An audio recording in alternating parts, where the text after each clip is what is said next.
Good afternoon, Dominica. Good afternoon to you. No, if it's on the block, we'll talk about it. Since we're going to have a packed program this afternoon there. So let's hit the ground running.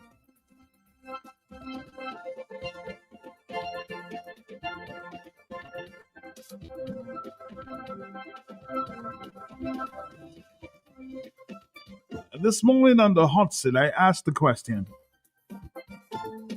Days before, of course, the delegates conference of the United Workers Party, scheduled sometime, is it next week or the week after? 14th, I think. So the entire executive will be challenged for their positions.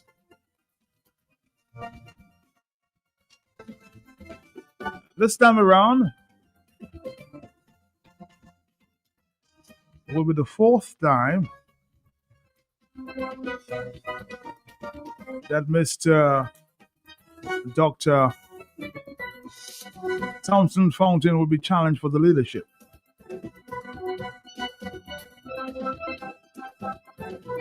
We're hearing names have been put in the ring.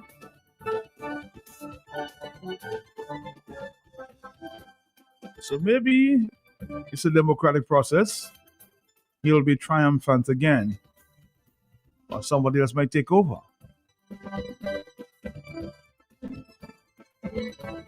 So I asked that question this morning, and a lot of phone calls.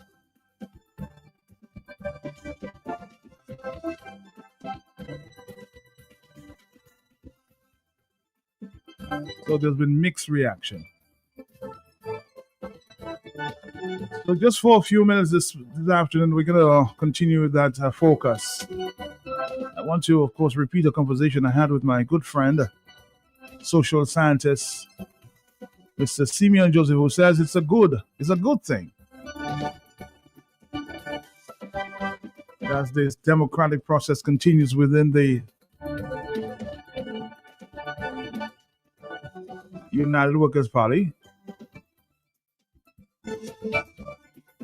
But we've had other leaders in the past whose leadership have gone unchallenged for many years.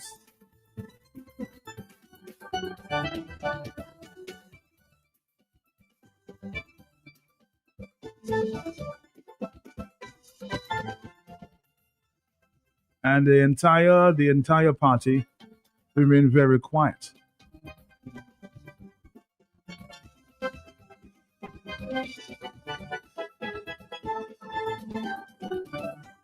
Let's listen to Simeon. By rules and policies and principles. That is the test of leadership. Let's take it from the top. I've been listening to your content. Makes a lot of sense to abide by rules and policies and principles. That is the test of leadership.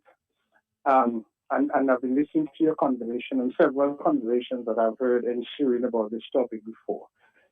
Let us not forget that it is the very United Workers Party that criticized the dominant Labour Party for not having a convention for 13 years, not having a convention for 13 years.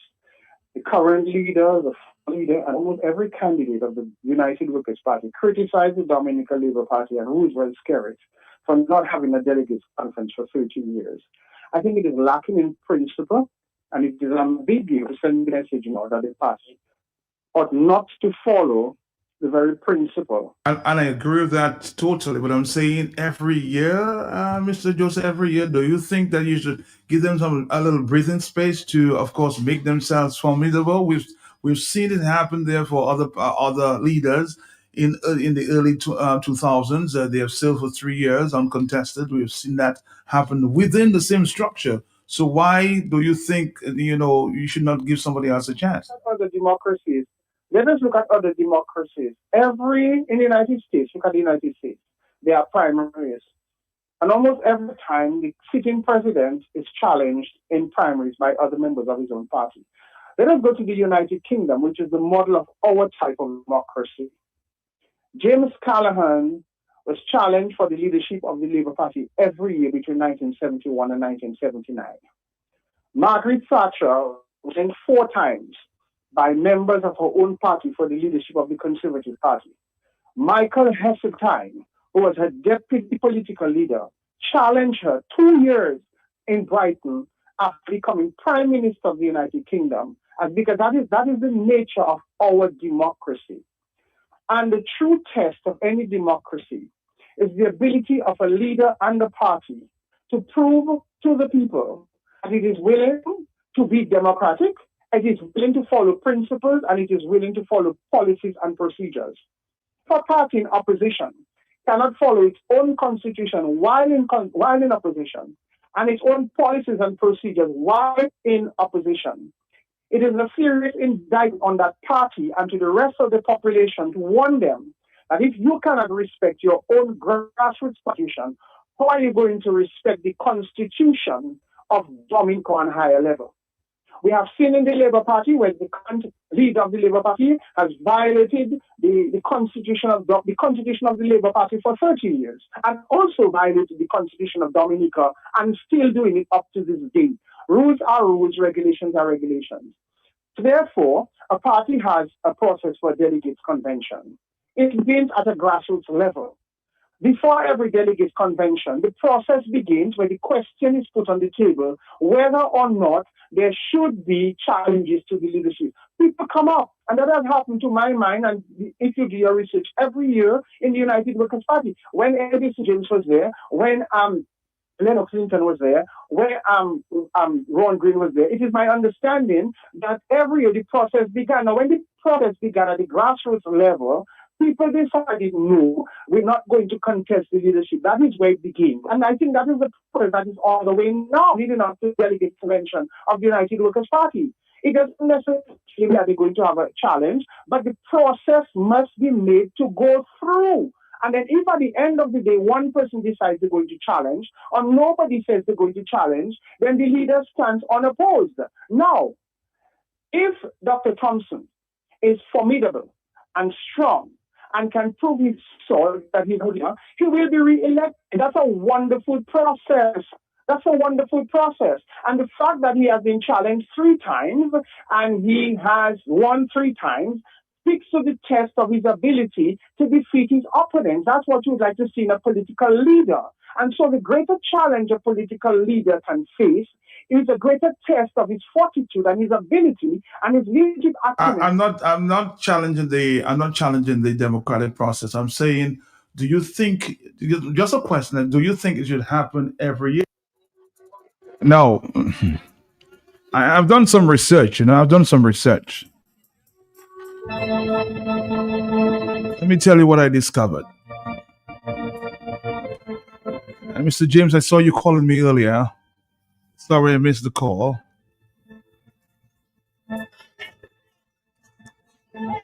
In terms of the political leadership of the United Workers' Party, follow me and follow me well.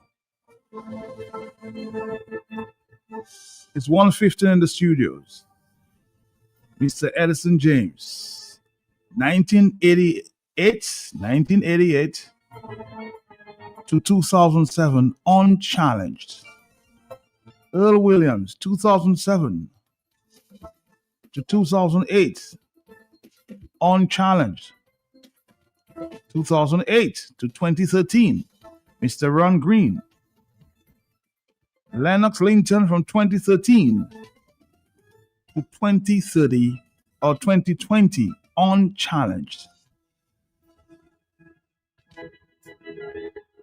I guess you're getting my drift. And all these leaders stepped down voluntarily.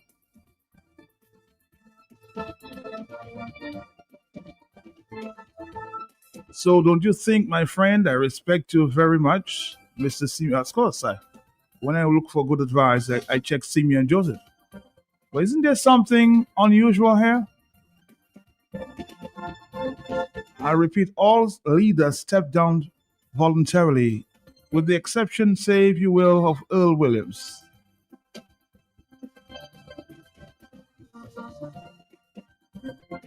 So the question I asked this morning, Many may have want to challenge me. I suspect it will continue.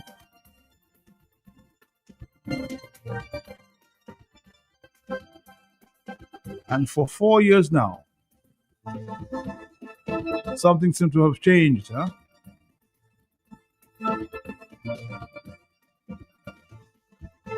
Just a thought.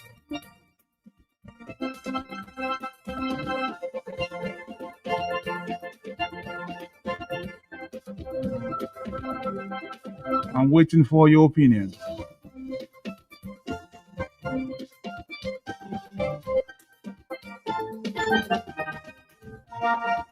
Somebody feels again every year is a good thing because it keeps supporters energized, it keeps leaders accountable, enable policy review and strategic changes required for new challenges, improves responsiveness of the leader. However, there are also drawbacks.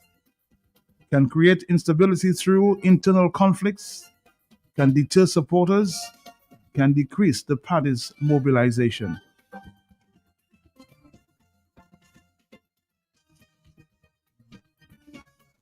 I get different views. Hello on the telephone.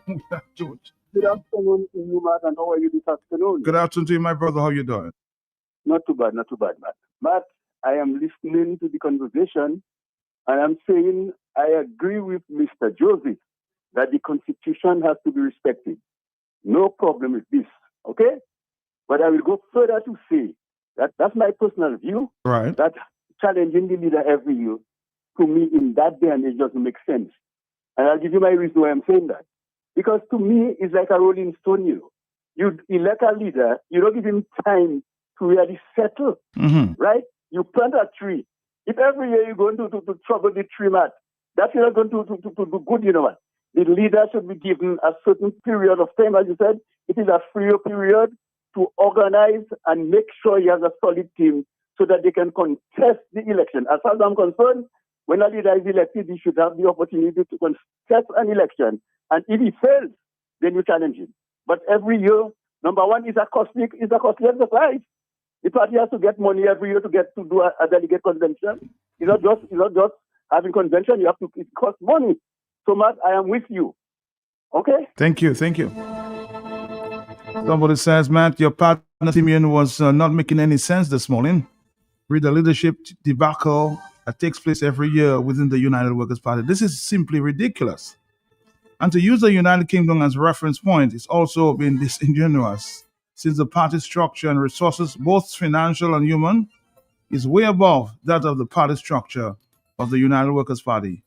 And for that matter, even in the region, the UK parties have wealthy donors, technocrats, money, and you name it.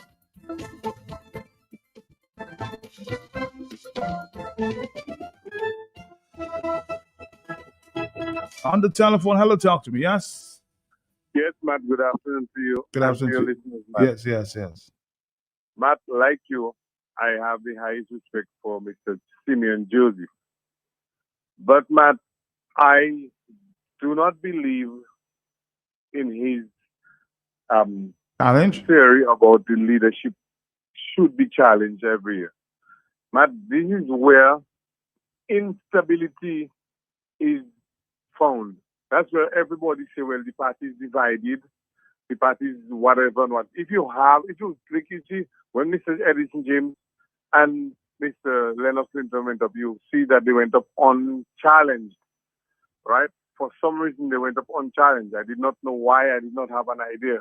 But if you have a leader leading the party, you give him a chance to make himself as the leader of the party, like Edison James and Leonard Clinton. You leave them to build the party the way they can. But when you have a leadership challenge every year, everybody will say, like your friend Hillary, say they disorganized or whatever. Everybody saying they're unstable. This is not a good thing for anybody. You should at least allow this particular leader to at least go through a general election cycle. If you're going to change your leader now, midstream, that's where you're going to see more. Oh, see, look, they don't even know what they're doing. They change the leader and so on. So I will agree to Mr. Thompson Fountain should go unchallenged like the rest and let the party go through, let him build the party properly. He cannot do that when every year he has to think of delegates conference, you know. So I think that the party shouldn't have Mr. Dr. Thompson Fountain go unchallenged until the next general election, after the next general election. Thank you.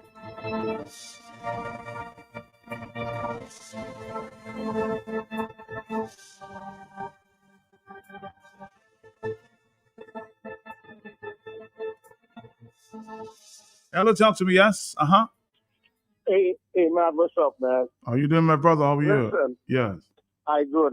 Listen, personally, that's my opinion. Okay.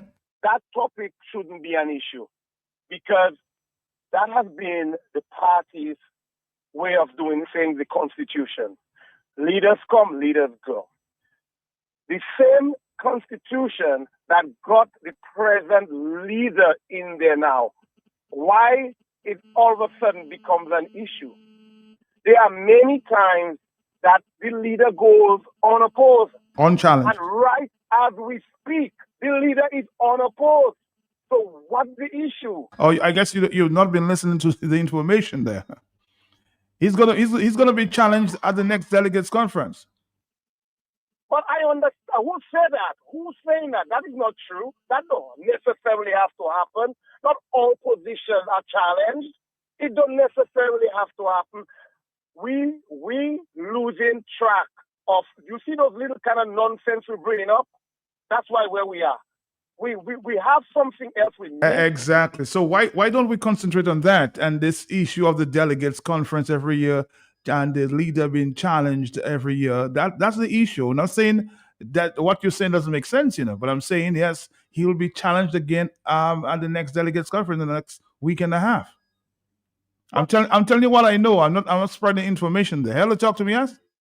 449-309-59697. Hello, yes.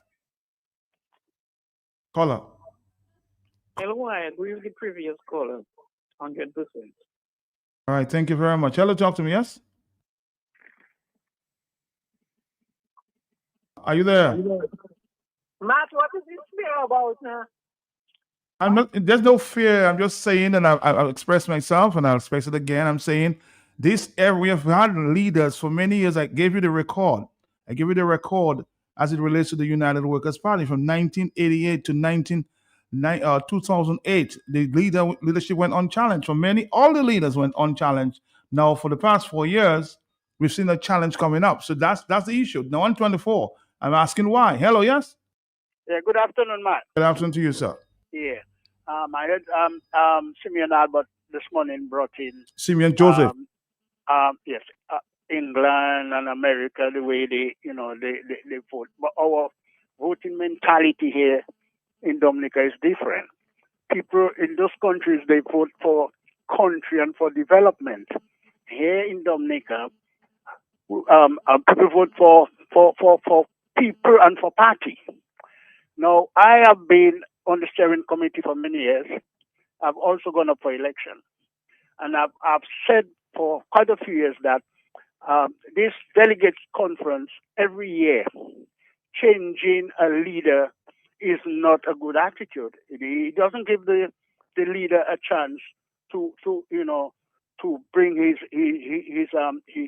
ideas forward and to develop the party in his way. Every year he's challenged, and every year we change. We don't necessarily change a leader every year, but is in motion that the leader feels, well, I'm going to be challenged. I think the constitution should be changed. I mean, it's a party way of doing things. It's not a wrong way, in my opinion, but I think it puts a dampness on the leader. I think the constitution should be changed that once a leader is selected, he should go until the election. And if he fails, well, then we go in for a new leader for the following year. But changing a leader, or rather going in for a delegates conference with the idea to change a leader, or the leader might be changed. I think that should be changed. And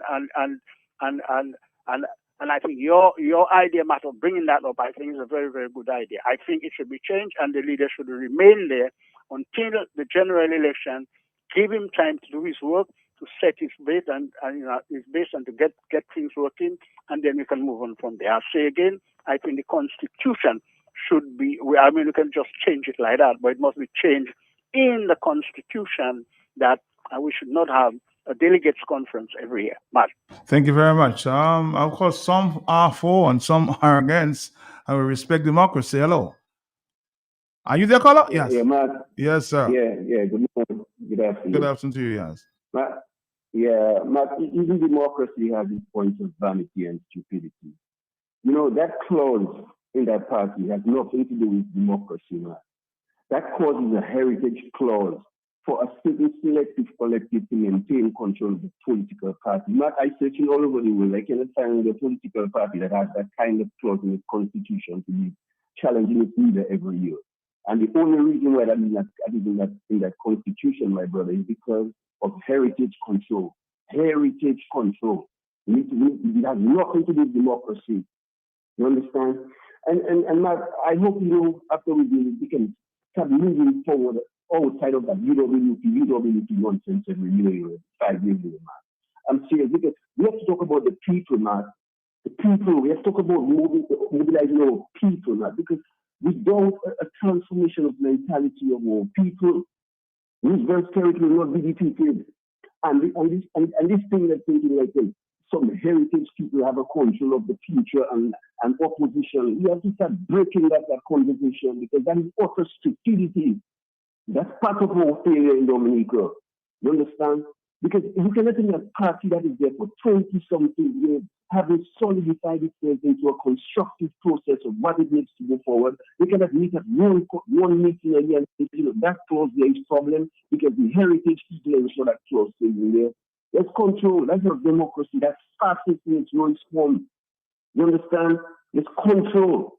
And I hope Thompson can find the balls to bring that to the floor. It's time to attempt to vote on that clause in the Constitution. You know, leadership requires boldness. So you're basically saying, Mr. Lloyd, that you don't think every year his leadership should be challenged. But that's what it is, Thompson. That's his process. It's not just military that affects you. That sends a national sense of discordance or kind of in the people in general. Because if your people inside your party have this kind of process, it already tells the general public in a sense of, you know what I mean? They don't understand. The thing affects more than the party. It affects potential voters. So that is stupidity, you know. You need 3-4 years to develop a cogent kind of, principle and process and fine-tune what you're going to do. Every year you want some challenge. Man coming, this one, cast there, this one there. Whatever in there, man that haven't been able to move in their own frog to a process, or to a movement, want to come and talk about being leader. Leader what? So Dominica, this kind of thing, like once you can become leader in the political party, you're a leader. Being a leader in a political party doesn't make you a leader when you're not a leader naturally.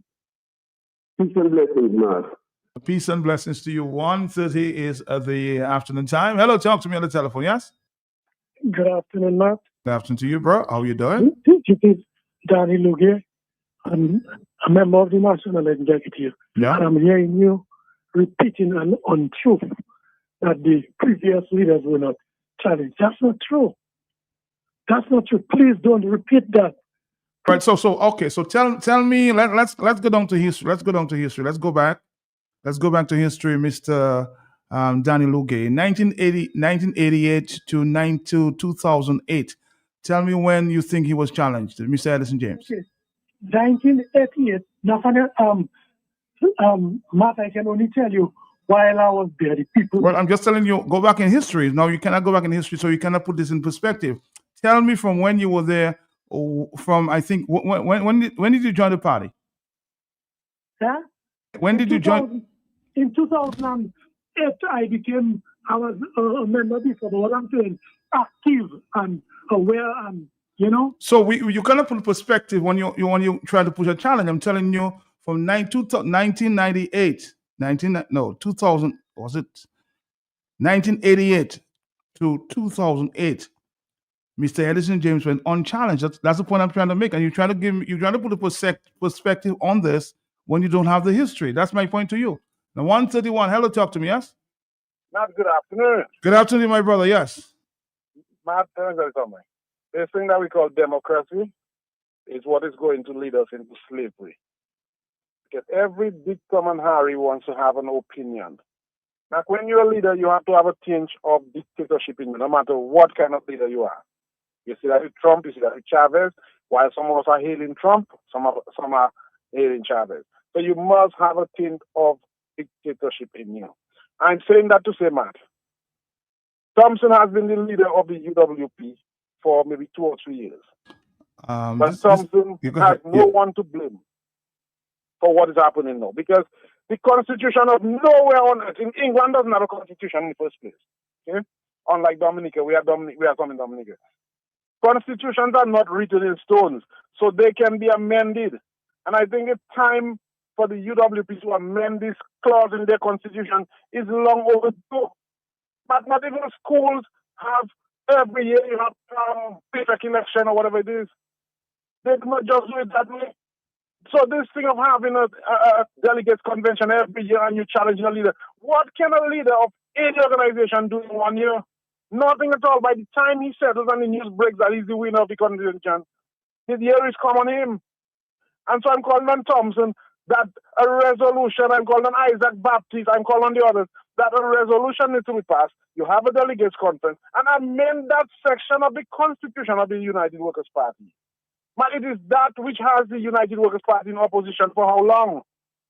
Additionally, Matt, this morning I don't want Blessings to get the wrong impression that I was saying that we should have independent candidates. No.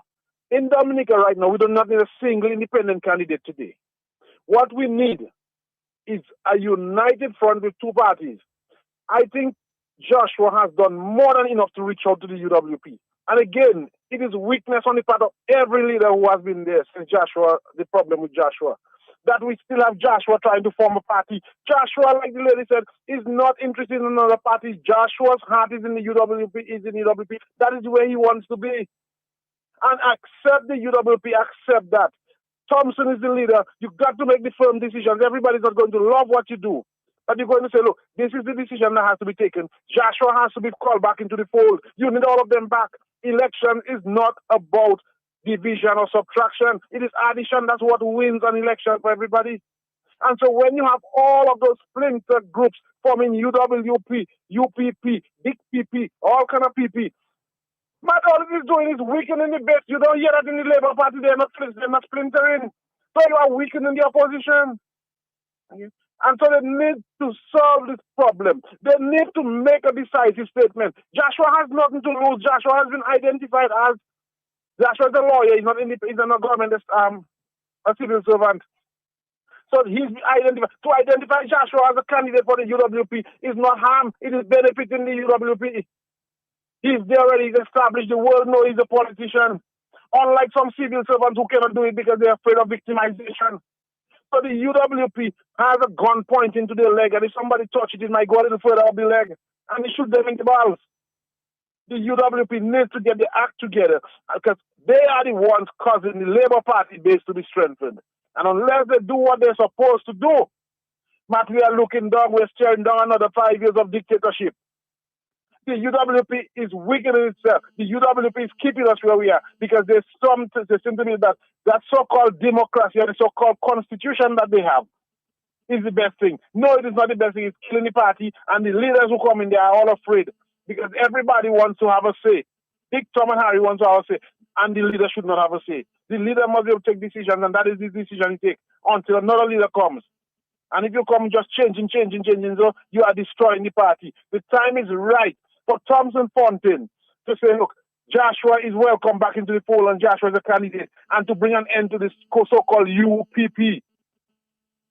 The longer we do that. All right, caller, thank you very much. I think I have some phone call. Are you there, caller? Good afternoon, Mr. Peltier. Good afternoon to you, sir. How are you doing? I'm fine, and you? How are you doing, Matt? Hanging in there. Okay.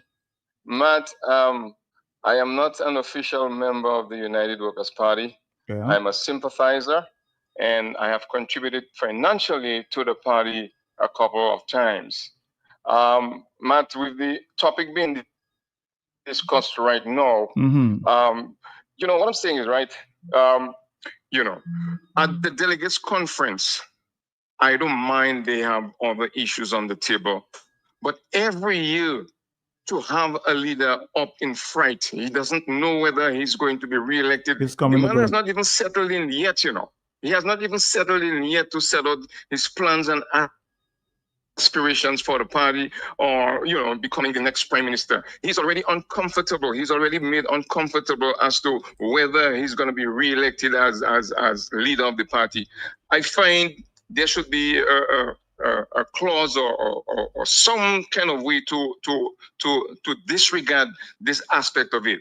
I mean, here it is. If the man becomes party leader, you know, I'm not saying there are not ways that he can be forced out. I mean, through corruption, unethical behavior, that kind of thing. But the man was just recently, you all elected the man as party leader. 1 year after that, you all saying, okay, he's up for a challenge. That's not right. And frankly speaking, Matt, as I said, I'm not a member, but I'm a sympathizer. I think at this juncture, Thompson is the man for the party. Thompson is the man. The man is clean. He's ethical. I mean, this man is immaculate. He's spotless. He's unblemished, untarnished. He's of great character. What do you want? What else do you want in Dominica? Someone who's a vagabond, someone, I'm not saying the other people running for office are vagabonds, but when you look at Thompson Fountain's resume, you know, and the man, his ability to transform Dominica, what we want Dominica right now is money, you know, man. Money. And the man knows how to find the money. What do you want again?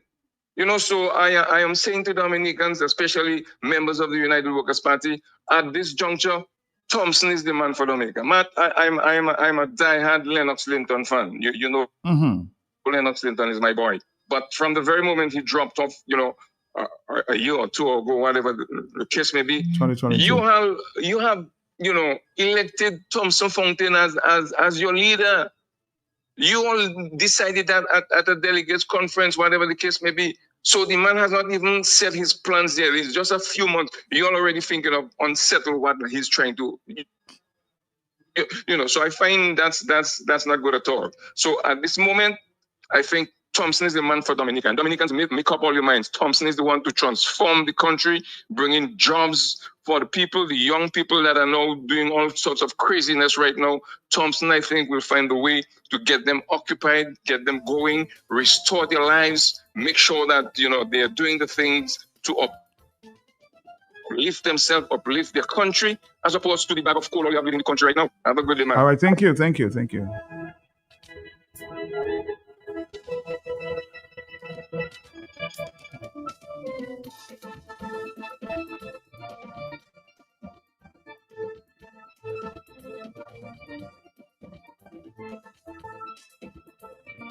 My telephones are going crazy here. Let's see if we can get one. Good afternoon, Matt, and good afternoon to all Dominicans. Matt, I extend my congratulations to the people of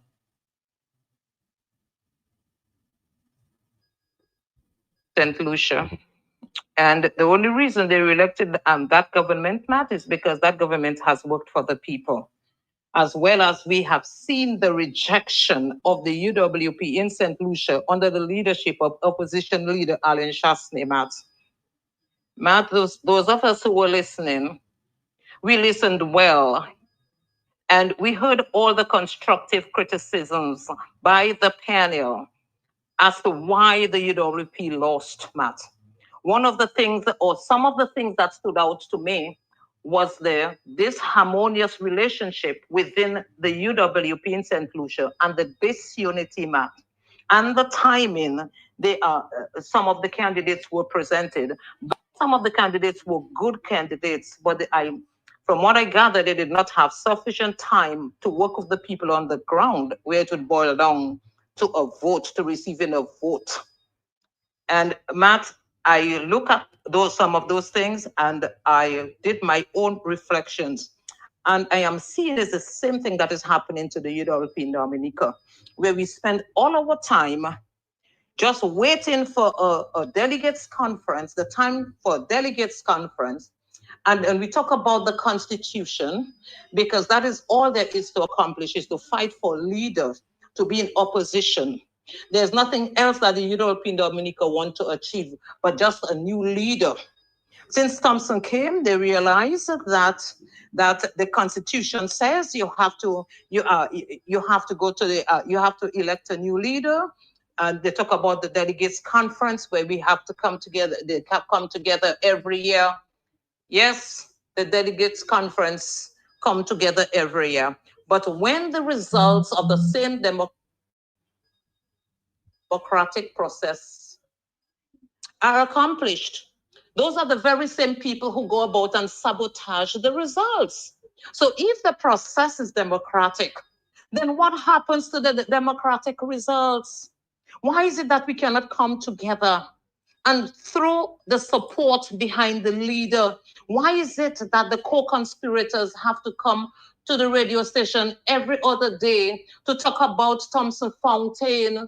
And mark you, those of us who know that those co-conspirators are saying exactly what the conspirators within the executive of the UWP are saying discreetly. No one is blind to the sciences. No one is blind to it, Matt. And, Matt, we have to stop that, We have to stop that, because since Thompson became a leader, there are people within the executive of the leadership who have not supported Thompson Fountain as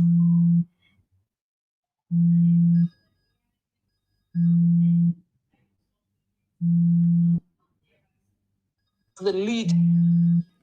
And they know it full well, Matt. And that is the only reason they're talking about what the Constitution says and about delegates conference, and it is the democratic thing to do. So the process is democratic, but the results aren't democratic. Matt, I think we are too hypocrites, And I think we have some underlying issues where we are too immature, Matt. We talk about the mammies of the Labour Party, but UWP have the same kind of blue mammies, Matt. And UWP have the same kind of Clarence Christians, and the same kind of this man in St. Thomas, whatever his name is, Paul Alexander's, Matt. It's a whole lot of people that they have the same attitude as Skerrit, Matt, if we don't stop that thing, if we don't come together as a people and look at the core issues, the real issues that are affecting the people and country, then we will remain in political oblivion. We will remain in opposition. But from what I can see, Matt, these people are not ready. They are not ready for change in Dominica, because we are too petty and we are too power hungry with all sorts of secret agendas. And Matt, we have to condemn those things. We have to condemn those things, whoever the leader is. It is time to support the leader. It is time to support the leader. We should put this harmony and this infighting in the past. And we should come together and support the leader. So when we see those things that you all deliberately did not support the leader for how many years, when you present a new leader, the people whose eyes are open are going to support you all. Is that how you bring people together? Is that how you bring people together? Using the Constitution as a scapegoat? The Constitution should not be used as a scapegoat, but it should be used to do the honorable thing, the democratic thing. Thank you, Matt.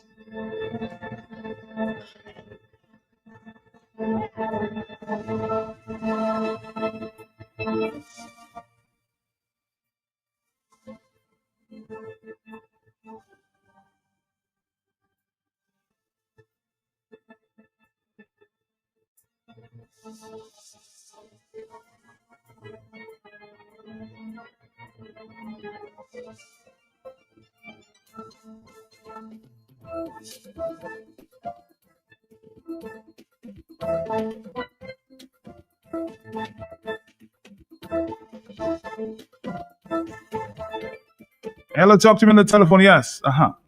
Yes, Matt again. Back again, Matt. I last caller we spoke about people fighting and whatever, but Matt and what happened in St. Lucia, basically he spoke about. I want to talk about. Matt, I can remember people talking about my $5 dance, fighting in Grand Bay, right? Walking up the hill fighting. Matt, I saw on the online yesterday, right? Money walking in St. Lucia, money walking in St. Lucia, going in different corners, paying people. So this is one of the reasons why you see St. Lucia had that sort of mandate, okay, for the Labour Party. Money was walking all over the place. And this is one of the things I really, you might always ask me, what do I tell people who I'm short in for a long while? When you get a little bit of money from a political party, man, whatever they give the people last night or yesterday in St. Lucia, it's going to last about a week. I saw they give an old lady around $600, man. Okay, by next week or week after next, she needs money. So you need to be able to give people jobs that will sustain them.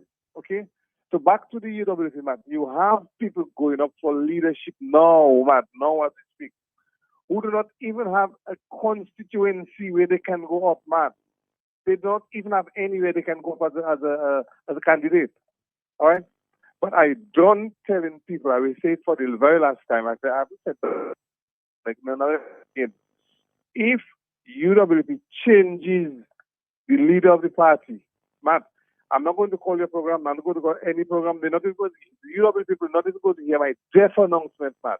That's how despondent I will be. We have Dr. Fontaine here. Let us keep Dr. Fontaine until the next election, all right? And if after the next election we have a problem, let us try and get a new leader. But I do not see anybody fit for that position now in the UWP but Thompson Fontaine or for Dominica, okay? We need an economist to help Dominica move forward. We do not need a preacher. We do not need a teacher. We do not need an engineer. We do not need an investigative journalist. We do not need a nurse.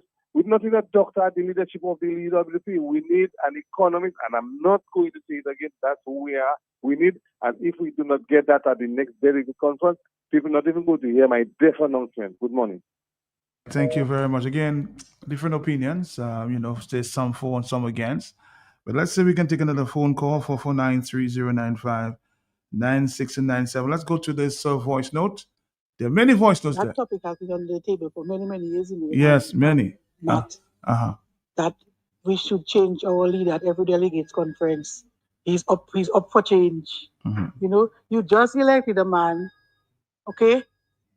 Before he's gotten his plans articulated well enough, before he has made his mark, before he can do anything, he's being distracted as to whether or not he will be changed in a few weeks' time.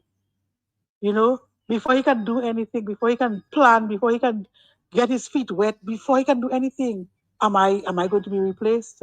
Is somebody else going to take my place? What is the point? Somebody applies for a job, he gets a job, let's say a manager, deputy, or whatever. You give him at least a 2-year contract. At least a 2-year contract. Whose contract?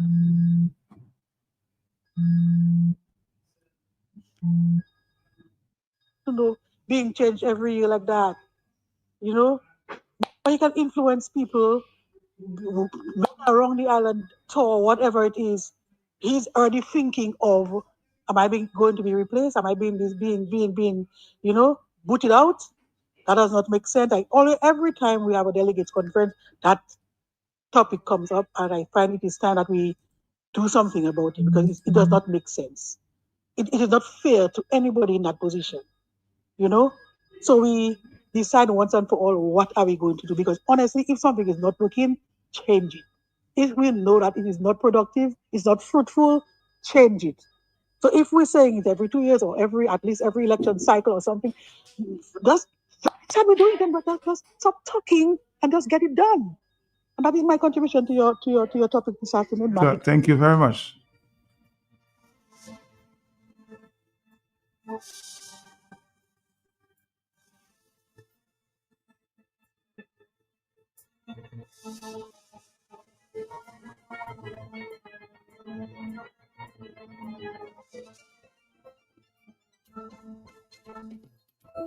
all of all, the slogan of you alone, eh? And all of all, you go for independent. All of all, you. Thompson. Why is him again? All of all, you doing for marry. All of all, you.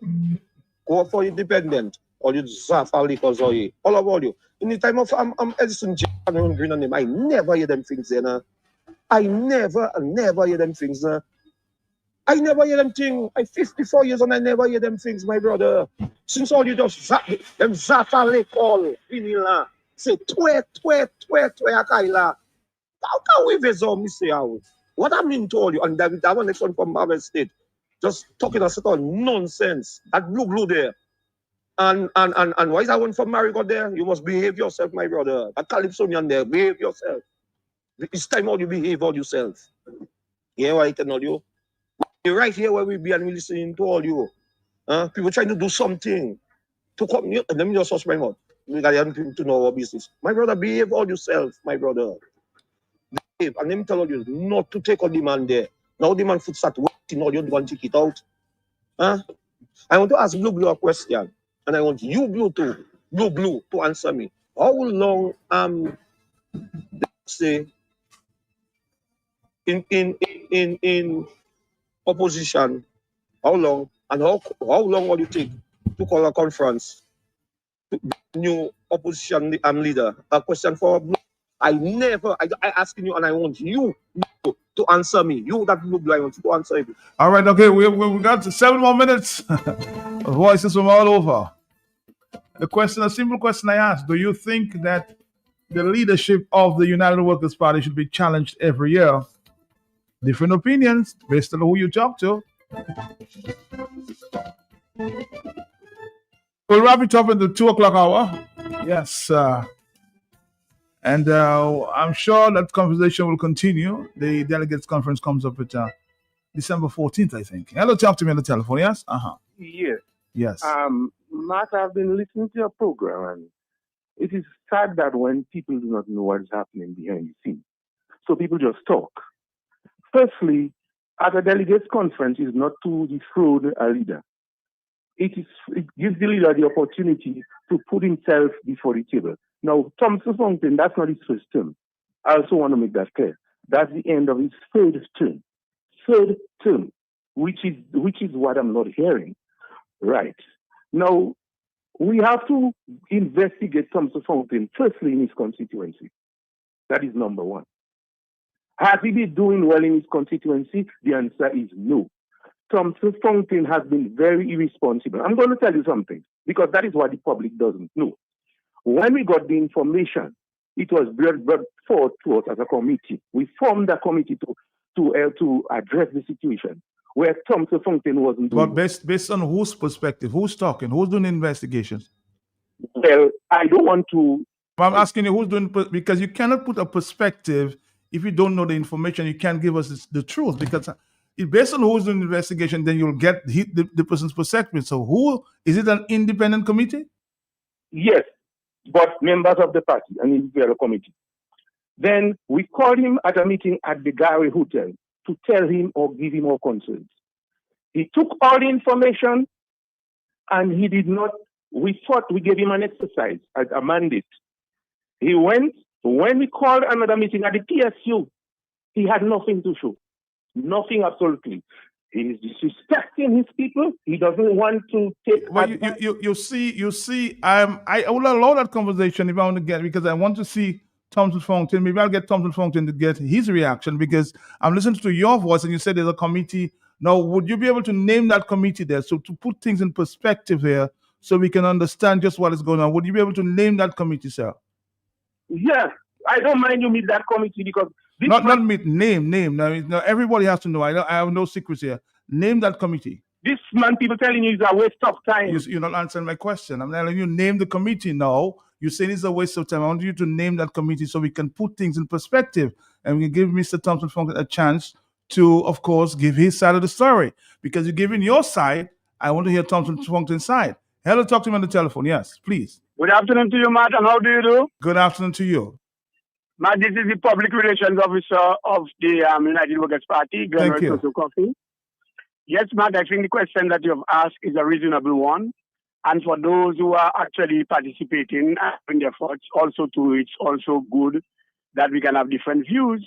While it is true that the Constitution calls for us to have annual convention and our delegates conference, but the Constitution doesn't really speak to changing any leader, because we have had in the past, and it has happened on many occasions. And let me just ask you a question, so before you continue and put things in perspective here, because we have a little time.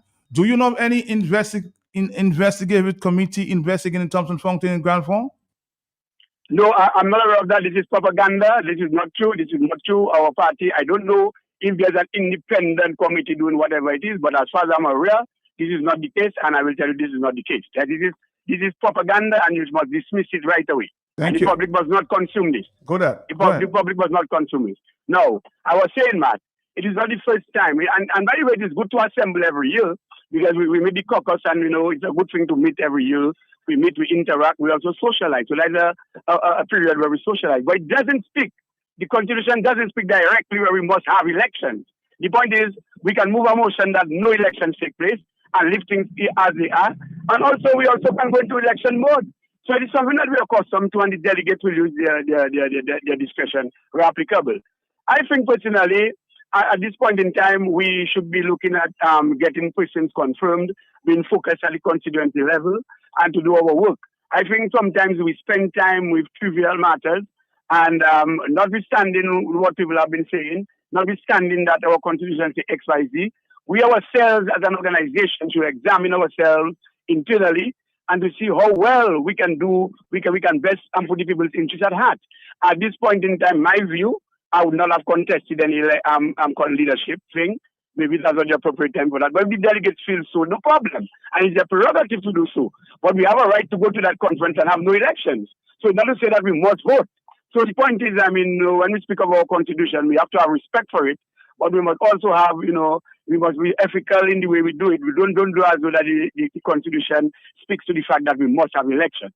And so, Matt, I think at the end of the exercise, we are trying our best. Dr. Thompson Fontaine, to me, Dr. Fontaine is a world-renowned economist. He has done a lot of work around the world. And Matt, the interesting thing about, saying Dr. Thompson Fontaine is a world economist, a world-renowned economist, and he has done work in various jurisdictions. You have not heard any of the governments that we have called their country's name affiliated with Dr. Thompson Fontaine. No official has condemned that Dr. Thompson Fontaine has not helped them in any way. Take for instance, in St. Kitts, for example, we have not heard any member in the government or any official stated categorically that Dr. Thompson Fontaine has not helped them. So those who are bent on carrying innuendos to suit their agenda. I'm happy. You're a member of the executive. I was wondering earlier, so if an investigative committee or team is investigating Thompson Fontaine and Grand Fond, you would be aware. So who is that team? Well, I don't know, and that's why I'm not going anywhere. And even if, Matt, we are taking a decision to investigate Dr. Thompson Fontaine, that would be what they call confidential and in-house matters. But as far as I'm aware, no investigation is going on, and this is propaganda. I think this is just a matter to try to dismiss Dr. Fontaine as the main contender right now for this leadership. And and Matt, you have known me in the past, Mike, and everybody can say that. Matt, I have supported all leaders in the past. True. If anybody, you can become the leader of the United Workers' Party, I'll support you. Those who have resigned and want to come back and they become the leader, I will support them. As far as I'm concerned, Dr. Fontaine right now has to face an election. He's the one best suited now to carry this country through, because a lot of people have confidence in him. He's selling this message, the 10-pillar plan, and you hear less of scary and you hear more of what we are doing. People cannot now blame us for not hearing us in terms of what we are offering to the people of Dominica. You notice that Dr. Thompson Fontaine leads and the others follow. When he spoke about the $12 for the national increase of the national wage, everybody thought it was impossible. The government now is on its back feet just playing the figures. And what they have found themselves doing is actually instituting what is already existing. With respect to, for example, $9 per hour for people in the hospitality sector. People are already paying this amount. So the government is not really going anywhere, making any headway with their proposal. Instead, the proposals that Dr. Thompson Fontaine has put forward with Team Dominica, United Workers' Party, this is what Dominicans have hope with, and this is what we should go forward with. Matt, I want to tell you that I'm a strong supporter of leadership, and I see no wrong, as we speak, with the leadership of this party, and we are going forward to get the electorate to go in our favor to sell its party, to sell its message, and to get this. You know, this is the problem, Matt. Instead, we concentrate on what is the whip on our back. We are talking about an organization that is all right and ready, poised to take over the reins of government. That is so sad, you know. We are just reversing things and reversing things. We have to stop this nonsense. We have to move forward and let us do it properly. Let us do it properly. People are relying on us. We are right now the only viable alternative. We have to show respect to the electorate, or else once the electorate will give up on us, that is it for us. So let us behave ourselves and let us do things and stop this innuendo. Dr. Thompson Congress is not even in office. Dr. Thompson Fountain is actually shipping out agricultural produce to other neighboring countries. Why don't we speak of the good? He's doing it just on a quasi level. Just to assist the farmers. You can imagine when he takes up the reins of government. These are the true things that we must talk about. And stop this playboy and stop this nonsense. Labour Party probably wants to laugh at us. One day we come up with something, do nothing day. But Labour Party tell it to do something day. We're not getting to do something with it. And one of the something that we can do now is to get people confirmed and move forward with this system so that we can remove this government on our back. Matt, thank you for the opportunity. Have a good afternoon. Thank you. Strange, eh? In one breath, somebody said investigation. Now, so is part of the committee or the executive. He knows nothing about the investigation. Something is strange here. We're going to take a break. When we come back, we'll continue that conversation. Dominica, sometime in the future.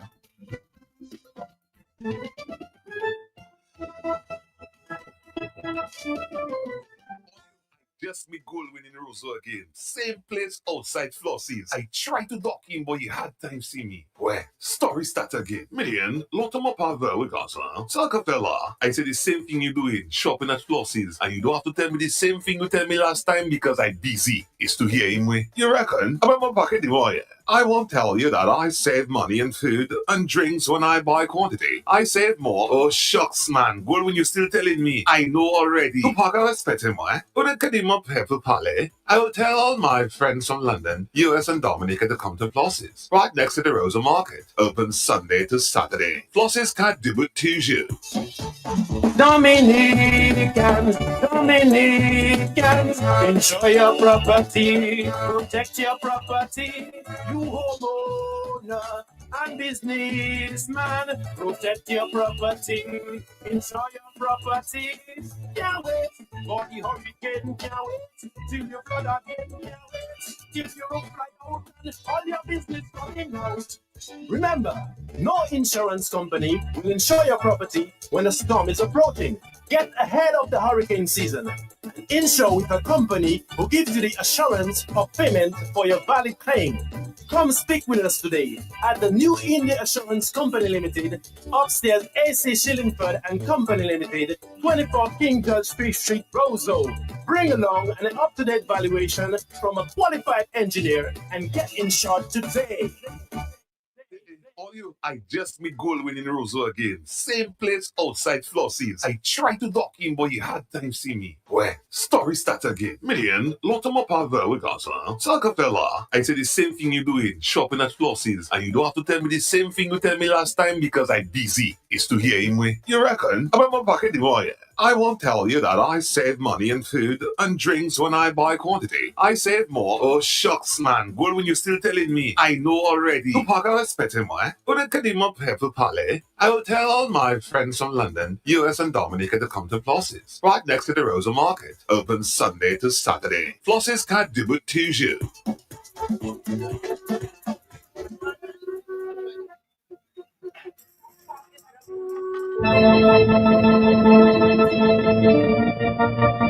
All right, Dominique, I did tell you we're having a guest, one of your favorite for sure. We'll continue that conversation there, leadership and delegates sometime in the near future.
Dominica, let's say good afternoon to, of course, businessman Mr. Andy Jolly. We'll be here for the next hour and a half.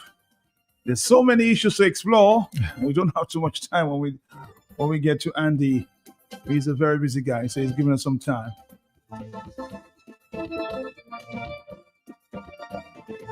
Andy, how you doing, man? Doing good, Matt. It's certainly a pleasure to be with you again. You seem like you're in the burning sun. Matt, You getting a tan or I've been something? working outdoors for a little while. It's hot outside, Matt. Did you notice that? Very hot. It's hot, and I think the tourists on the tourist ships are the only one enjoying it. So, but it's always a pleasure to be with you again, and just talk about a wide range of issues because. Matt, I think you have a lot of issues to talk about. I'm almost thinking of a way to clone you so that we could make two shows rather than one because, boy, we have a lot going on in the Caribbean right now and just a lot going on out there that we need to talk about sometimes. I want to start off with this one. Of course, we want to hit the ground running. This one there, because we had a major announcement from the government this week as it relates to minimum wages. Let's start off with this. Of Dominica. On Friday, government officially announced a revised national minimum wage structure, with increases set to take effect today, December 1, 2025. You may remember this was first announced during the July 2025 national budget presentation. Government had appointed a minimum wage advisory board with representatives from the public and private sectors, employer groups, and trade unions who examined the realities facing workers, the rising cost of essential goods and services, and how Dominica compares to the average wage levels across the OECS. Here is Minister in the Ministry of Labour, Honorable Darren Pinard. The revised rates will help address wage disparities, support greater equity in the labor market, and strengthen household incomes, particularly for low-income and vulnerable workers who are most affected by rising living costs. This measure must also be seen in the broader context of national development. A productive, motivated workforce is at the heart of economic growth. Fair wages contribute to higher morale, reduced turnover, improved performance, and stronger social cohesion. Employers, workers, and communities all benefit when the labor market is just. My ministry remains committed to ongoing dialogue with our social partners, continued monitoring of labor conditions, and proactive policy making which supports both workers and employers. We also had a reaction from Dr. Thompson Fontaine, himself an economist. This was his reaction yesterday. This was first announced during the July 2025 national budget presentation. Government had appointed a minimum wage advisory board with representatives from the public and private sectors, employer groups, and trade unions who examined the realities facing workers, the rising cost of essential goods and services, and how Dominica compares to the average wage levels across the OECS. Here is Minister in the Ministry of Labour, Honorable Darren Pinard. The revised rates will help address wage disparities, support greater equity in the labor market, and strengthen household incomes, particularly for low-income and vulnerable workers who are most affected by rising living costs. This measure must also be seen in the broader context of national development. A productive, motivated workforce is at the heart of economic growth. Fair wages contribute to higher morale, reduced turnover, improved performance, and stronger social cohesion. Employers, workers, and communities all benefit when the labor market is just. My ministry remains committed to ongoing dialogue with our social partners, continued monitoring of labor conditions, and proactive policy making which supports both workers and employers.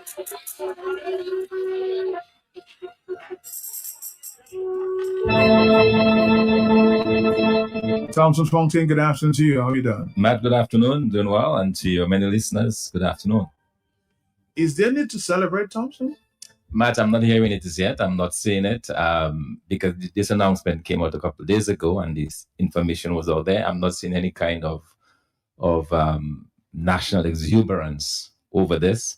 I just listened to my former student there, my former econ student, Darren, the Minister of Labor. He was a student? Yes, I taught him economics. So he has all the theory right. Everything he said with regards to what a minimum wage can do is correct. The only problem is that it does not jive with the reality of this particular what we're seeing, what has been offered.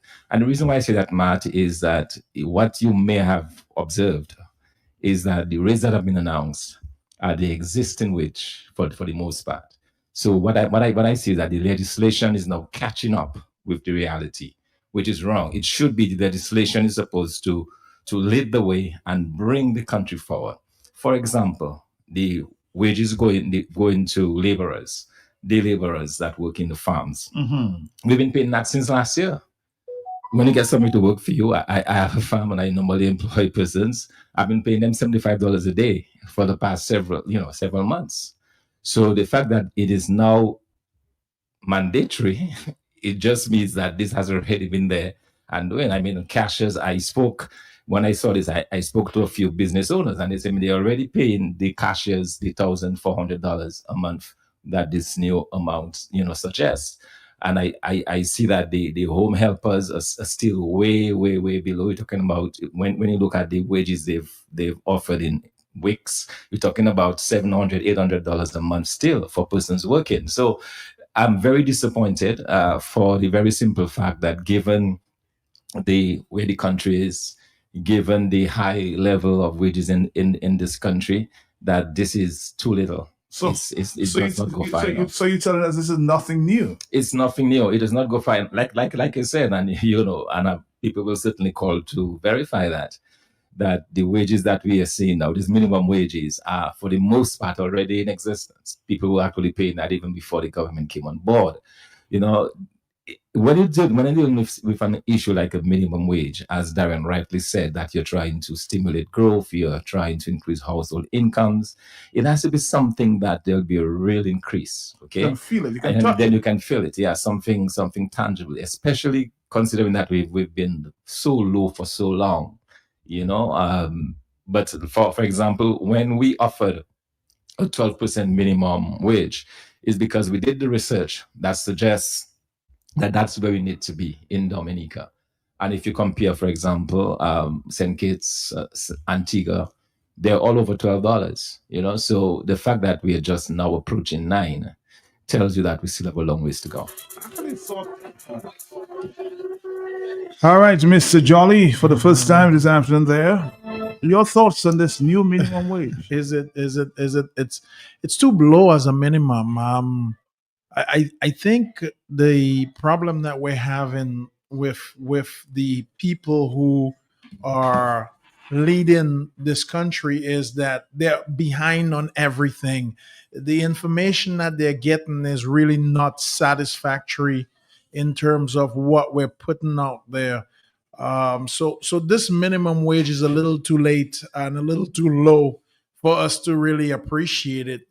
Cost of living, Matt, has gone up drastically in the last few years, and I think that if you want to give a proper adjustment, you should do so in order to keep up, because what that means is that we're going to have to approach this minimum wage again pretty soon, because the minimum is already too low. So you're going to have to relook at it again and make sure you can keep people at a good standard of living. The lots of different countries as I heard Mr. Thompson ahead of us. I mean, you go to St. Kitts. St. Kitts almost close to $15. I think they're at 14 something. Antigua, St. Vincent, just right down the road. St. Lucia. All those other countries are ahead of us, and I understand that we don't have a vibrant economy as they do, but we have to keep our people up to a standard, because what will continuously happen, Matt, is that we will just get migration. People will go elsewhere for other better paying jobs. And in some sense, I mean, I don't believe in conspiracy theories. It almost makes you think that the government is doing this on purpose to see how many people we can get rid of, because people are not going to wait around and accept, peanuts and work when other people are offering them good, stable, higher paying jobs. And when we increase the minimum wage as well, too, Matt, we also have to take a look at everybody else's wages, because guess what? You can't just increase the minimum and whoever else stays where they are. You have to look at all the other people and say, well, yes, there's a new minimum, but that means that there's a new minimum for everybody as you go up the ladder. And like you said, a lot of those wages that are put on the table for as the minimum wage, those are already in process. I mean, nobody is really accepting, the $9 an hour. So if we have now people that are already getting paid the $9.75 an hour, I think it's $9.75 an hour. What's going to happen, Matt, is that those people are now going to come to you and say, well, I'm at the new minimum. So then they're going to request a bump, which is good. And I think everybody knows I'm a big fan of increasing the wages. I've come on this show 100 times and say that we need better wages for better paying But jobs. Andy, I mean, just so for argument's sake, okay, yes, we need more. All of us need more money. But can the country actually afford it? Well, that's a good question. And who should have spoken to that was our financial minister. And that's who we've not heard from yet. So the question is, are we writing checks that we can cash? And what I'm assuming, Matt, is that we can cash a check because our PM just got a brand new SUV. So, I mean, I'm hoping that, there's money floating around in the treasury to cash those checks, right? So here's the thing. It would have been a good idea for our financial minister to come and say, you know what, this is good. We can cash the we can checks. afford it. We can afford it. Dominica is doing good. But that's something else that we have to deal with transparency. We've never had the transparency. And I think what I get most afraid of is the left arm doesn't know what the right arm is doing sometimes with this administration. Is that somebody's doing something over there and we don't know how it's going to affect us over here. But I will tell you though, Matt, our government has increased several components of the economy very high. I mean, we know that light has gone up. We know that water has gone up. We know that several, taxes have been imposed all over. So, the government has been generating more revenue technically since they put all these things into place. Now, is it fair to people that cannot afford it? Well, I don't know if it's fair to the people who cannot afford it. Here's what I'm hoping, Matt. I'm hoping that other than just increasing the wages, that we have something better coming down the pipeline. We have some better middle class pay, or higher paying jobs for the middle class. We have some probably, I'm hoping, factories that are coming to Dominica. I'm hoping that some form of employment or development, maybe some IT, something. I'm hoping something else is coming, because if we just increase the wages and we just increase the fees or the taxes on the population, there has to be some stimuli going into it, because then we're just eating away at our own selves. We're paying ourselves more, but it's costing us more. So that money is just being turned around. But you're giving yourself 30 and 40%, and you're paying the populace or the public servants, Well, that's been a common trend with this administration. I'm not even going to go into that lecture, Matt. This administration has always done better for themselves than the population. And many times, I've come on and I've spoken to this, that we need to have them understand that the goodness or the healthiness of the administration is not how good the administration does, it's how well the people do. And and I had a guy talk to me today, and he said, and you don't think they understand that? I don't think they understand that. And I had a guy talk to me today. Simple. We're just having a simple conversation. He's like, I can't understand why our prime ministers getting a new vehicle. And I said, why? He says, I'm walking still. And he said that vehicle that was bought, maybe he should have bought 6 vehicles for people, and maybe in there I could have gotten one. But here's the thing. What the administration is experiencing or doing for themselves sometimes is not necessarily what the normal Dominican population or person is seeing in reality. It's sending the wrong message. It's sending the wrong message. And I'm going to tell you, this is why we've had so many uproars in the elections that we've had recently. People are becoming aware of this. People are becoming smarter. They're using different devices, whether it be YouTube or television. They're getting more educated, and they're seeing these things happening. And I think they're becoming less tolerant of it. So the minimum wage increase, I don't think it's a minimum. I'm going to tell you, Matt, fair disclosure, I'm just going to put it out there. The minimum wage that I have to deal with is $19.25 US per hour. That's my minimum wage. Nobody in my company gets paid less than $19.25. And I still can't get people to work for minimum. If I offered somebody the minimum wage in most of the people that work for me is $21 US per hour. And that's a minimum. So for us to be having $9.75 EC dollars, which is $3 and I don't know what, 75 cents US. Well, let's listen to Mr. Skerritt. He did react to the question Yes. as it relates to minimum wage. Mr. Yes. Skerritt. And that was promised for month for the working class people of this country. Those who are in the minimum wage category, the categories that are controlled by legislation. This is an extraordinary decision by the government, having consulted a wide cross-section of society. To have as high as 50% in some categories and 24% in the lowest end. This is huge, and I think this is a celebration for recognition of the fact that those who provide the services and that important part of the economy need to be recognized. And I'm happy that the government finally was able to make a decision on the minimum wage government, and I'm so happy for everyone.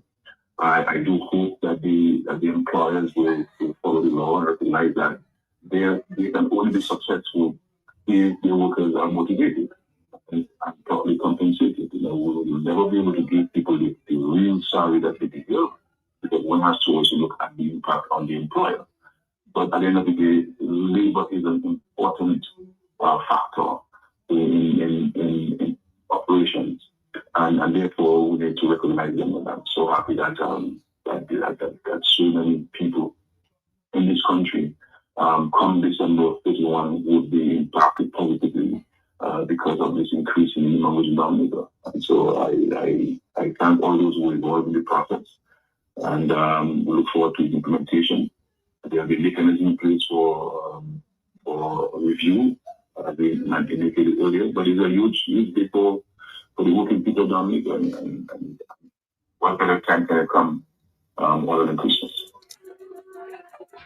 Andy, that's for you. You are in the private sector. Let's hope that you'll implement this. Huh? Well, Matt, if you listen to that discussion a little while ago, there was a lot of big words that were used. This is an extraordinary decision, and Mr. Roosevelt Skerritt is very happy for the Dominican people that we finally reached $9.75 per hour as a wage, EC, by the way, for those of us listening in the United States and abroad. But Matt, if you listen to the speech, it was a pacifying speech, and I don't know what he would be happy about. Our wage is still one of the lowest in the Caribbean, so I don't know what he would be happy about. Maybe when you meet him next time, ask him what creates the happiness of the minimum wage. And like he said, we'll never be able to pay anybody their fair salary. And obviously, I mean, not with this administration and the way that things are going. Nobody will ever get paid fairly here. So, but we have to create more middle class jobs. I wish. Well, do you think the private sector can pay that?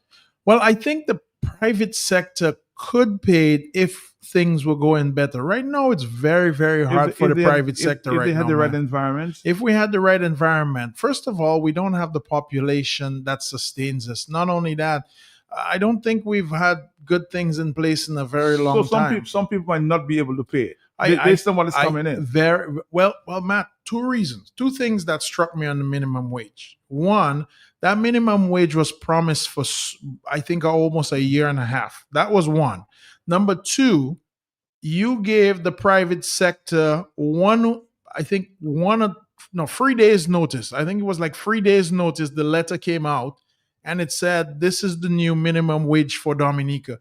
You gave the private sector 3 days notice to change people's wages. Now you have to understand what that does. People have to understand that literally when you pay somebody more money, that doesn't mean that you make more money. That just means you have to pay them more money. So you have to find a source of income for that money to be paid to that person. If you cannot find a source of income, that is coming from the business, which allows you less money to put into growing the business, which puts you less money into taking care of the vehicles for the business, which puts you into less money for paying taxes or less money for paying revenue or less money for everything.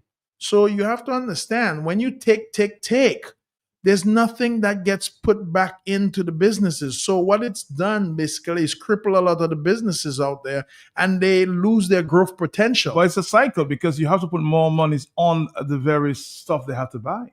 Exactly. And now you're going to have to exactly increase the products that people are buying, which means that everybody's paying more. So you just created artificial inflation to some extent. So I think when we look at things, we have to say, okay, here's the thing. We're bringing in more money, therefore, or we're selling more, therefore we can pay more. And if you have a system that's created that way, it's a good system. For instance, I love to pay people more. Anytime I make more money, I want to pay people more money because it does me no good to make the money and not give it away to the employees. Because the better that I pay them, like they said in quite a few of this discussion, the better the employees feel, the less that they feel they have to get new jobs. But that's because I created new sources to pay people more money, whether I opened a new business, whether I generated a new product, you have to. So what would be nice is for Mr. Scary to explain to us where this new money is coming in or where it's going to come from. And that would have been something really nice to hear from our financial minister that, hey, guess what? We have a surplus in budget, because it would be sad at some point that we're probably going to take a loan to pay employees, right, Matt? If you're taking loans to pay employees, that means that you're not making enough money. Also, one of the things that people have to understand about money, if even though you increase the minimum wage, what you may do is increase the spread between the rich and the poor, because you may take more from the middle class. Now, the rich may not feel it necessarily because the rich have means that they can avoid, whether paying more taxes or maybe they can generate more money. But what you do, you may cripple the middle class as well. So you have to be very careful when you do these things. But again, like I said, the wages for Dominica are still way too low. It should have been somewhere at about the $12 to $13 marker. I would have liked to see it at that marker. I know that a lot of people out there are struggling to pay their bills every month. And, and it's shocking. Carnival's coming up, Matt. And some people have to take loans to buy their carnival costumes. They have to take loans to join in a band because the money is just not flowing. But that's unnecessary spending. But it's unnecessary spending. But Matt, we should be able to be, we work pretty much 10, 11 months a year. We should be able to enjoy something. Life should not just be about work and earning money and paying taxes. You should have a benefit to life. There should be, hey, I enjoy my job. My job provides for me, but it provides extra fun for me, for my family. Disposable income. There should be some disposable income, and that is what people in Dominica don't have right now. They don't have it. They don't have the disposable income. Everybody's pocket is really tight right now, and that is creating a buzz around, and people are seeing it. And if you notice one thing, Matt, about the last election that just happened in St. Lucia, one of the main reasons I is think it St. Lucia or St. Vincent? well, St. Lucia. Okay. One of the main reasons I think the DLP maintained over there was that during the previous administration, the wages were kept very low. They were really manipulated. The DLP came in and people had more money to spend in their pockets. People felt better about themselves. They were able to afford better houses, better cars. So that's one of the reasons that they generated quite a bit of buzz within the last few years. So that was something that people want more money in their pocket. I mean, that resounds with people seriously. Somebody's asking a question. I think I asked that question before. Do you think that we have a middle class in Dominica? Do we? Well, we have a middle class. It's gotten smaller and smaller and smaller over time. And what we've seen of the middle class is a lot of migration, because here it is that the middle class is good, they're sustaining, but this economy is being so tight on them that they are reaching out to other places, whether it be St. Kitts, St. Lucia. I've seen people move to Barbados just for better work and better environment. Now, a lot of these places might be more costly to live, but I'm going to tell you, the jobs are better paying in these countries, and there are more opportunities available here. One of the things, Matt, I'm going to tell you, 90% of Dominicans are stuck in their job. If they leave that job today, they will not be able to get another job. Let's take a phone call. Are you there, caller? Yeah, I'm here. Okay, so we're listening to the conversation with regards to minimum wage. So I was thinking at $12 an hour, that's what we proposing right now. That's what I heard, about $12.50 an hour. Mm-hmm. So at $12.50 an hour, as a cashier, because that's what I just was being proposed Andy mentioned it, Thompson mentioned it. Yes. What would be what would be the monthly wage of a cashier making $12 an hour or $12.50 an hour? Can do some calculation. Well, we can run some quick math if you'd like, and we're assuming that cashier is working an 80-hour week, if we're correct, right? Correct. Okay, so at $12.50 times 80 hours, you're looking at about $1,000. Is that correct? You have to do 12.50 times 8 times 30. No. 12. It's 80 hours a week. 8 hours a day. 8 hours a day. Yes. So right. 8 hours a day. 40. 5 days. 5 days. Yeah. So it's about $1,000 every 2 weeks, which is about $2,000 a month. Yes, that's correct. So you're looking at about a $2,000 salary per month, or $1,000 every 2 weeks. Okay. And Thompson is still in studio? No. That's a playback. Yeah. Go ahead. That was a playback? Yeah. Okay.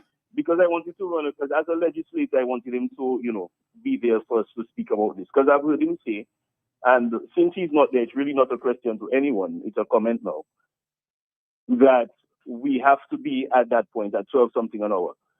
I am really wondering, I know Andy is an employer, I'm really wondering if when we have these conversations, we speak to the people who actually employ people, because then we now have to pay Social Security increased amounts, obviously, because it's increased rate wages. Mm-hmm. We pay a cashier $2,000 a month. I would love to pay a cashier $2,500 a month, to be honest. But where is this money coming from, and how is this being phased in? So the conversation of saying today, this is too low, it is ridiculous, and it should be much higher. As a potential legislator, someone making laws and leading the country, the conversation cannot be so simplistic. And quite frankly, it's annoying as an employer sitting down, forcing, fighting every day to ensure that at the end of the month, you can pay wages and you can pay Social Security. So just hearing these things being tossed out, But I think we were having that conversation earlier, the caller. Yeah, that's what we were saying a little earlier. We were saying that the economy would have to improve significantly in order to pay those wages. So what we're saying is that the economy is not where it should be, not just the wages only. So to the caller who just called in, I mean, Maybe it's on the line. you're perfectly right. I do agree with you. Right now, as it is, we cannot pay those wages. But the reason why we cannot pay those wages is because our government has not done the right things in order to stimulate this economy in the proper fashion. So, really and truly, it's a conversation that needs to be have and looked at everything. What's happening right here around us versus. So this is the conversation that we are having. So for the caller, if you tune in later, so and then you're perfectly right. That's what a cashier should be at. But again, Dominica should be significantly more improved. Significant. I mean, we have so much opportunity. And Matt, one of the things that I ask people all the time, I said, can you tell me what St. Lucia has different than Dominica? I mean, St. Lucia has more people, but in terms of the country itself, what do we have that's different? Dominica is a great place. Can you tell me what Dominica has that's different than St. Kitts? I mean, the country itself. Dominica has more than a lot of those other countries. We have so many more natural resources. We have better oceans here. We have more land in Dominica. We have so much opportunity here, but we're struggling. And you have to ask yourself, why is that? Are you there, caller? Yes? Yes, I am still there. And while we understand all that, that's what I said. This is not a question to Andy. I'm speaking to someone who is a pending or legislator in waiting. And I believe it, Matt, it was on your show where Dr. Thompson said, in a response to how would you fund it, he said, listen, there's debt forgiveness and there's grants. Now, I'm sure he has adjusted his position since then. But for you to tell me, and Andy, you are here, you can answer this one. What country ever funds minimum wage increases? This is a recurring cost for years to come from debt forgiveness and grants. So this was just ridiculous to me from the jump. Okay? So when we're speaking about increases in wage, I would really like the conversation, not from Andy, but from the legislator in waiting, to be a more mature conversation than what I am hearing. And when we speak about people already paying above minimum wage, there are people paying above minimum wage, including myself, but there are many, many, many people struggling to even meet the minimum wage. So I would like to hear a conversation that includes how do we phase it in, where do we get the money from, how do we stimulate our economy, and how do we arrive there, and the time in which we arrive there. Because as an economist, we know it all comes down to the numbers. So put some numbers in front of us and not to let us think that we can just jump into this thing right now, because we just had 3 days. Today, I'm having discussions as to how to increase, if you have to increase, with people around the place. So that is the mature conversation I want to hear. All right, caller. One of the quick things I want to bring to the caller just a while ago, here it is that we just had an increase and nobody explained to us how we're going to do it. So, I mean, in order to have this discussion, Matt, we would have to know what's in our coffer or what's in our treasury. And then we would have to see all the other factors that we have on the board. And we may be making the amount of money to pay that. So we don't know, because like I said, nobody told us how we got from where we were, which was what, $7 and something, up to $9.75. So nobody explained that to us. Hello on the telephone, yes? Yeah, Mike, good afternoon. Good afternoon to you, sir. Yeah.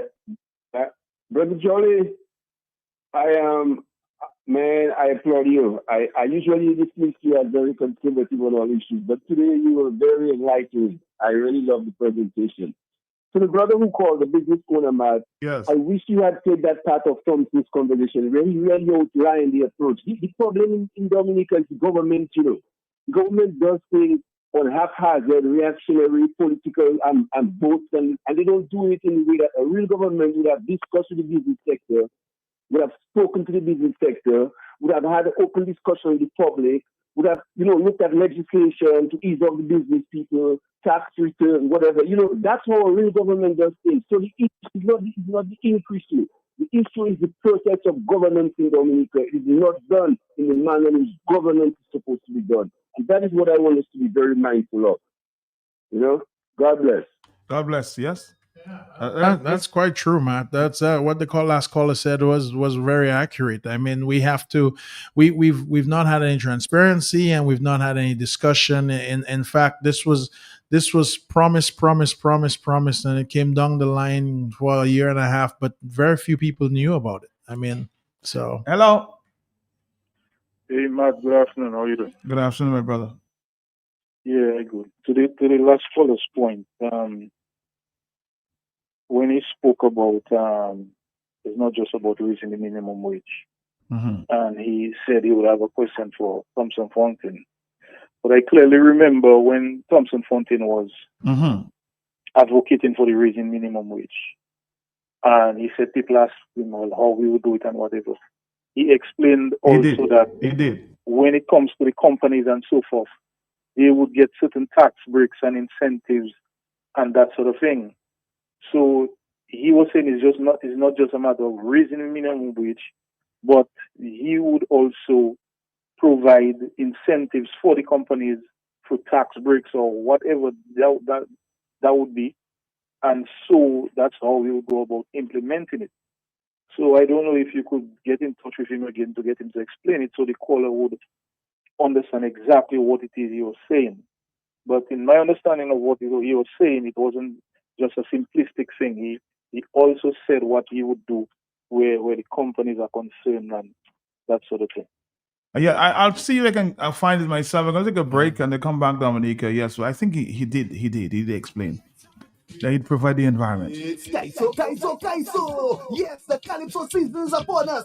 Saturday, December 13, 2025 at the Factory, Valley Road, only $20. 8 o'clock, seating only $30. Come here, the beginning of the season, and make sure you're there till the end. Many Calypsonians will be competing. Only 12 gladiators will make it. The grand eliminations for the 2026 Calypso season, Saturday, 13 December 2025. Remember, 8 o'clock at the Factory. Come here, the funny songs, the serious songs, political songs, everything. Bring your family, bring your friends, bring your dog, and come. Kaiso.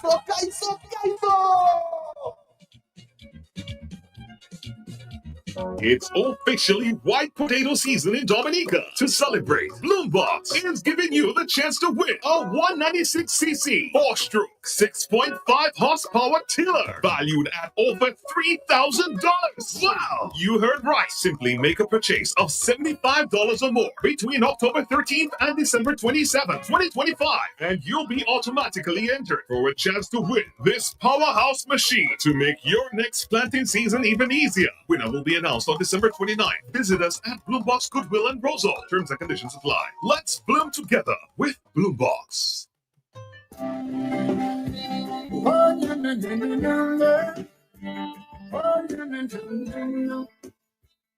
It is our 46th Global View on Q show for 2025, and we continue to engage with our local, regional, and global Q family listeners and friends of Dominica at home and abroad. My co-host is Justice Dr. Irving Andre, and our guests are former Dominica UN Ambassador Christine Gregoire, social scientist Simeon Joseph, Attorney Gabriel Christian, and former CSA General Secretary Alvin Thomas. We will engage in a no-holds-barred review of the lessons to be learned from the recent St. Vincent and the Grenadines general election and ask, where do we in Dominica go from here? Amid missed opportunities for Dominicans in agriculture, agribusiness, manufacturing, tourism, foreign relations, modern healthcare, state-of-the-art education, and other fields in preparation for the era of knowledge industry. And here are some issues and questions. Have the intention voters struck a blow to leadership of entitlement? Have they rejected dynastic democracy in their country? Have they demonstrated that power lies in the people rather than in their leaders? Has St. Vincent and the Grenadines set the tone for conducting truly free and fair elections? Has St. Vincent become a beacon for its island neighbors like Dominica. The people of St. Vincent and the Grenadines demonstrated that after a regime has been in office for 25 years, it is time to make a change, no matter what. And are we bearing witness to the rise and fall of tin pot dictatorships in the Eastern Caribbean, where plans for personal enrichment are paramount? As I always say, thinking forward towards 2028 or to Dominica's 50th anniversary of independence, what are the people's expectations for their own well-being?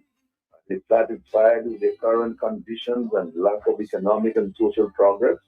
What are they doing about that?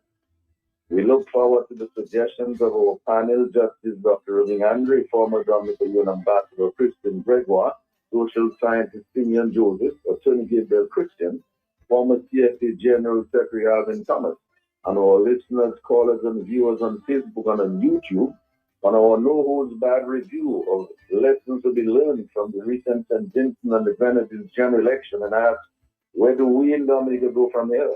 Amid missed opportunities for Dominicans in agriculture, agribusiness, manufacturing, tourism, foreign relations, modern healthcare, state-of-the-art and education and other fields in preparation for this era of knowledge industry.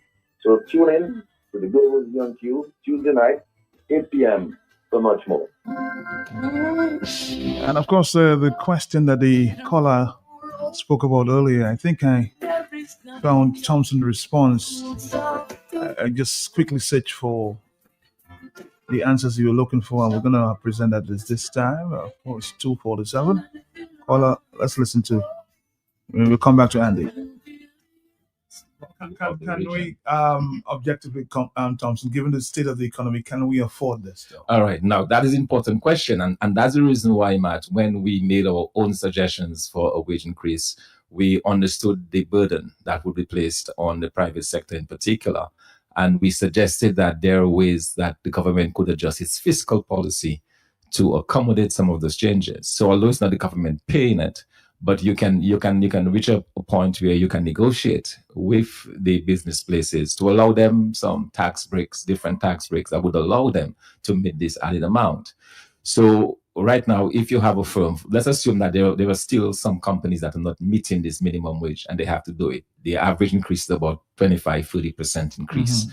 So if they have to offer that, it might be a problem for some of those businesses. Okay. So as they try to meet these higher wages, the question is there something government can do to help them to really kind of ease the burden on those businesses? And the answer is yes, but it has to be done within the context of a well thought out fiscal policy. And that is why when we made our very strong appeal for the $12 increase in the minimum wage, or the 12 to go to the level of $12, mm-hmm. we insisted that government would do an arrangement with the private sector that would allow us to kind of allow them that extra space to be able to meet whatever increased demands they were. So why are they not doing that? They're not doing it mainly because the government probably does not understand the importance of that particular thing. And also, as I said from the start, the fact that a lot of companies are already paying this amount to their workers is not going to be necessarily of a huge burden. So there could be a feeling that it's not going to be all that disruptive in terms of the impact on the businesses. But that is something that needs to be looked at very, very closely. I'm also concerned, Matt, in terms of how far-reaching it is. The government itself, you cannot be offering wage increases or minimum wages, telling the private sector that they need to pay those minimum wages, and you have your own workers where you're not meeting those wages. I'm talking in particular about the National Employment Program workers. They're making $1,000. That is not $9 an hour, you know. So the question is, can you ask the private sector to pay minimum wages, and then you have a group, I'm told a few thousand NEP workers, and you're not paying them the same minimum wages? That seems to me to be a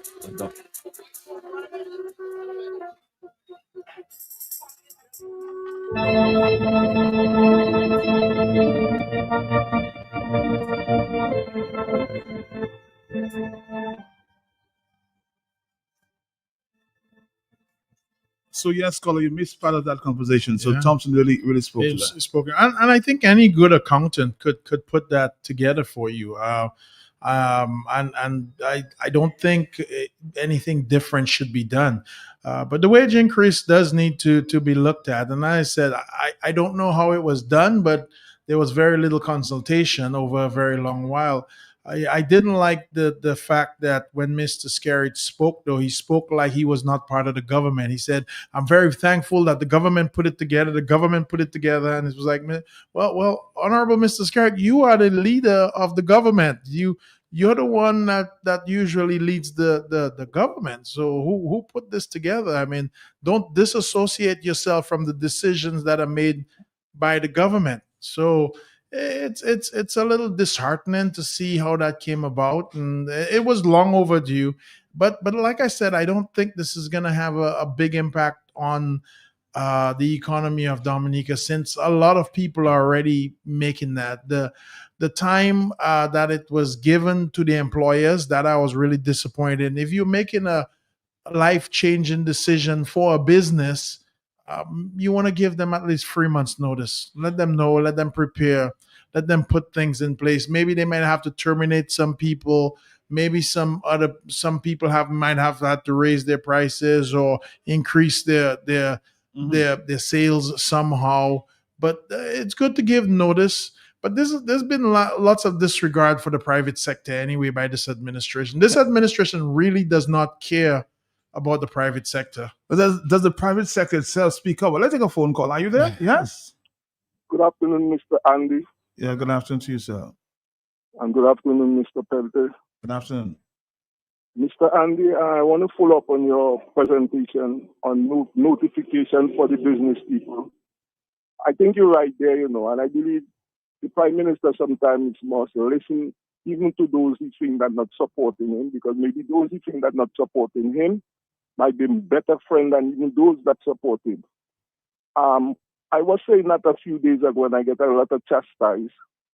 Even in the Marigot era with the Corey, with Mr. James, I said they should sit with him and talk to him, but that's not the conversation. Mr. Andy, as a small businessman in Roseau, I've been selling on the roadside. I have some products in some business places, like I bring my local products in some business places.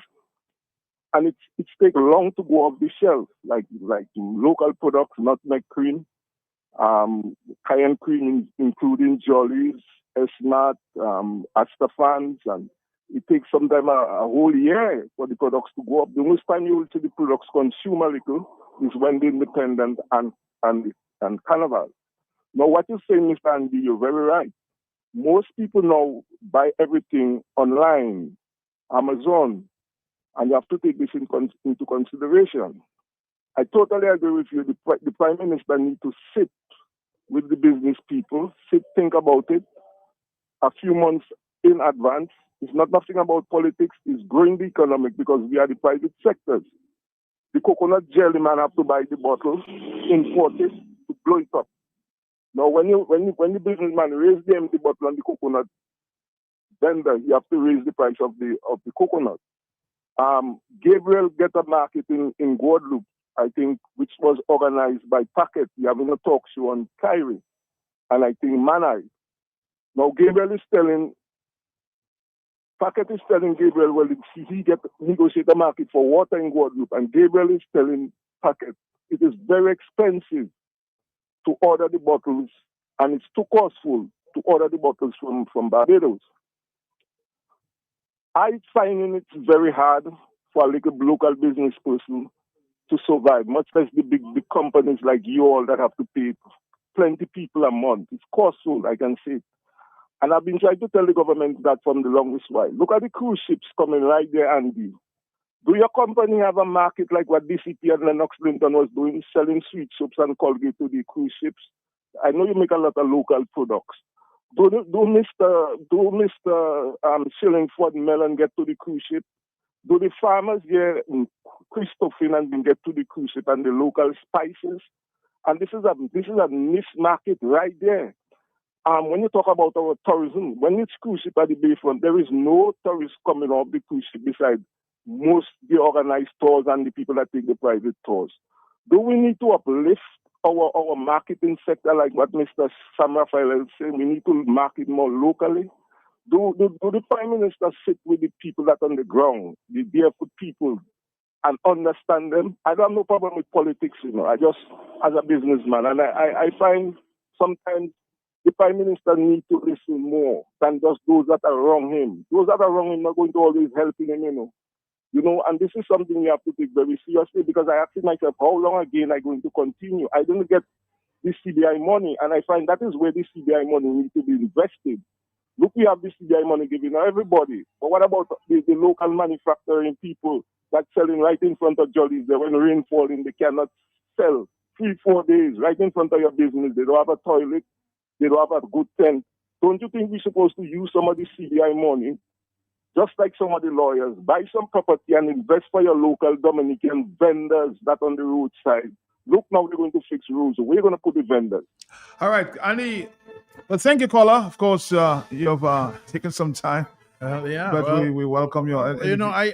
I perfectly understand what this caller was saying, but one of the things we have to remember, man, and over again, I've mentioned this, Prime Minister Roosevelt Skerritt is not a business person. He's never been a business person. He's never been in a position where he has to pay workers on a Friday. He's never been in a position having to start a business or experience any business, I would call them burdens, where you really have to sit down and think, which move should I make? Should I go to the left or should I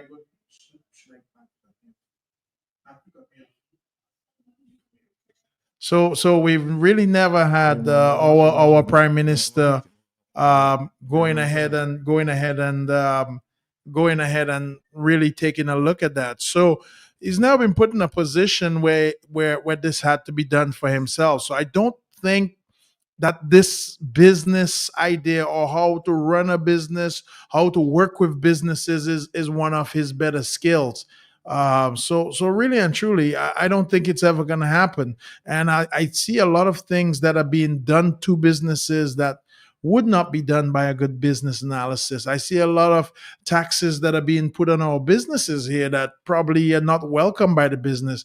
I see a lot of ideas that are put forth to businesses here from our government that are not very businesslike. So to tell you the truth, man, I don't think it's going to happen. Our Prime Minister does not have a business and very much business sense. But let's be fair, Andy. Of course, you need taxes. Oh yeah, you need so taxes. What are some of the measures that you may or you will implement? Say you will, Mr.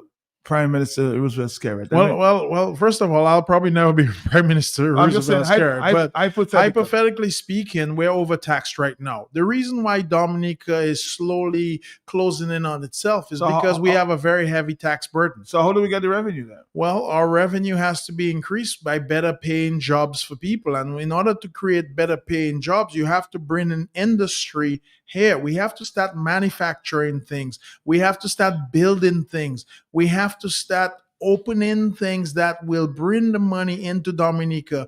But those items need to leave Dominica. We have a lot of things that are being manufactured here, but they're all being purchased by people in Dominica. We got to get things out of this country. We have 50,000 people here. We have to put the majority of them to work to create things that we can export. If we don't have a good export market and we only import, then we're beggars. Do you think we're gonna have a free zone like St. Martin? I think. Look, do I think we're gonna have one? Or should we have one? Well, I'm thinking, Jesus, we should have had one a long time ago. We should have had those type of environments. We have to create things to stimulate businesses, economy. We need to bring more investors in. Our Prime Minister is in charge of investment into Dominica. Ask yourself, how much investment have we had into Dominica? I'm not talking about money borrowed from the Chinese or donations given by Saudi Arabia or loans that were taken from Dominica. I'm talking about genuine investment into Dominica. People coming in, bringing in money to build something, to make something in Dominica. How much of that have we had in the last 25 years, man? We have not had most of the money we've gotten here were from either selling passports, CBI money. From building hotels. Well, the CBI money is to build the hotels. And then we've had a lot of donations in kind from different places. For example, the Morocco Hotel that was donated to us by the Moroccan government. And it's sitting there. It's sitting there doing nothing. We've had a lot of so-called loans that we were taking. Remember, we were taking a huge loan from Saudi Arabia to fix up Roseau. We were taking a loan. We've taken loan from the Chinese government. We've had a lot of MOUs signed with the Chinese and other nations that we don't know what's on the MOUs. We don't know if Dominica even still belongs to Dominica, because our cost of living is not from producing anything in Dominica. Our exports are significantly lower than our imports. So the question arises, how are we supporting ourselves? So we have an imbalance of trade. We have an imbalance of trade, and a big imbalance. And not only that, Matt, we are one of the Caribbean islands that owe the most money if you have to look at it out there. So the question is, how are we paying back all this money? Caller, are you there? Sorry. Caller, are you there? Sorry about that. We may have missed this one. 449-309. So you're saying, Andy, basically that the investors are not coming. Why? The question is, why are they not coming? The investment climate is not right in Dominica. We're overtaxed. We have poor structure in place. We have very little transparency. We have a lot of what I call overreach in this country, meaning overreach, meaning that one person steps in and does whatever they want. There's not a committee that does it. There's no look at that big thing that we're having right now with the so-called mining company that we have in Dominica. And I heard this morning on the radio, and you were talking, and it frustrated me so much. Somebody said, well, the prime minister is going out to talk to the people. And I'm thinking, no, you mean you just got the message? you just got the message, and I'm thinking, okay, well, 2 weeks ago, well, I don't think it was 2 weeks ago. I think it was a week ago. There was a rally in Portsmouth, a Labour Party rally on Saturday night in Portsmouth, where they bust in a whole bunch of people to talk to them in the Fisheries Market Square. And I'm thinking, you can bust in your supporters to go out on the party campaign, but you can't go talk to the people that you are giving away their rights and their lands and doing all this other stuff. You don't have time for this, but you have time for a rally in Portsmouth. By the way, I still stand by the fact that Portsmouth, the power rep from Portsmouth, is the worst power rep in Dominica. I'm still standing by that. I'm 110%. And I have proof. Okay? Hello, let you know. Yes. Hello, yes. Matt, good afternoon. Mr. Jolly, good afternoon. Dr. Fountain is there? No, Dr. Fountain is not there. No. Oh, okay. Anyway, this morning and today I suffer to get the line. I never get the line because I have to give my rebuttal about my leader. Okay. But another day. But you see, Roosevelt Carriage cannot do anything. You know, when you take a baby and you buy a beautiful toy for the baby, the baby don't know how to play with toy yet. They call it the toy. Well, that is what happened to Dominica. Thank you very much. All right, let's see if we can play. A lot of messages coming in there. Andy, you're a very popular guy. Let's see if we can take a voice note there. Yes, Matt Peltier, good afternoon. Good afternoon to you. Good afternoon. Yes, I'd like to agree with one of your callers when he mentioned that the conversation on wage increase is too simplistic, and he's exactly right.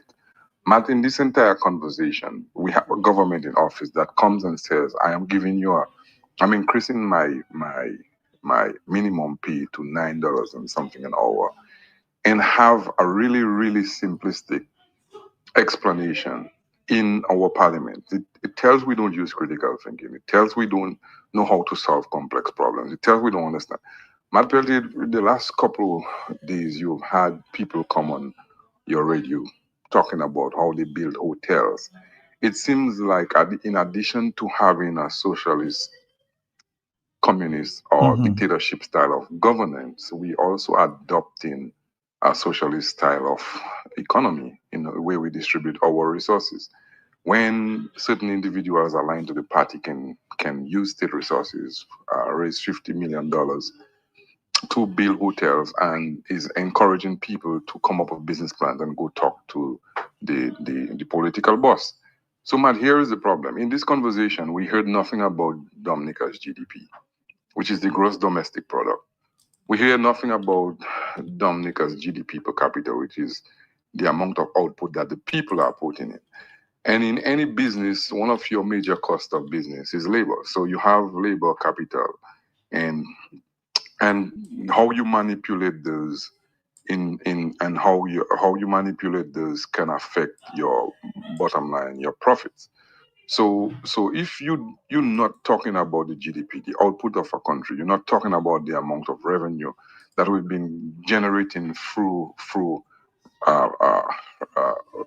sale of goods and services, through your manufacturing, through your export, through your service industry. You're not even talking about all these things. Then what is the basis for increasing your minimum wage or lowering your minimum wage? Whatever the case may be, what is the basis? What is the real explanation apart from trying to appease or pacify the people? That's what it sounds like. So there's no in-depth conversation, and it's either the government thinks we're too stupid to understand or we're too simple-minded, so they are accustomed of using, or they themselves are incompetent and don't understand what the hell they're doing. So they spend 25 years just appeasing people, pacifying people, and think that it will continue to work. But when you increase the minimum wage, you are increasing the cost of labor for these businesses. Therefore, the business is not going to say, well, my cost of labor increased. They're going to pass it on to the consumers and pass that cost of labor into their goods and services, therefore making it expensive for the people in the country to be able to buy goods and services from Dominica.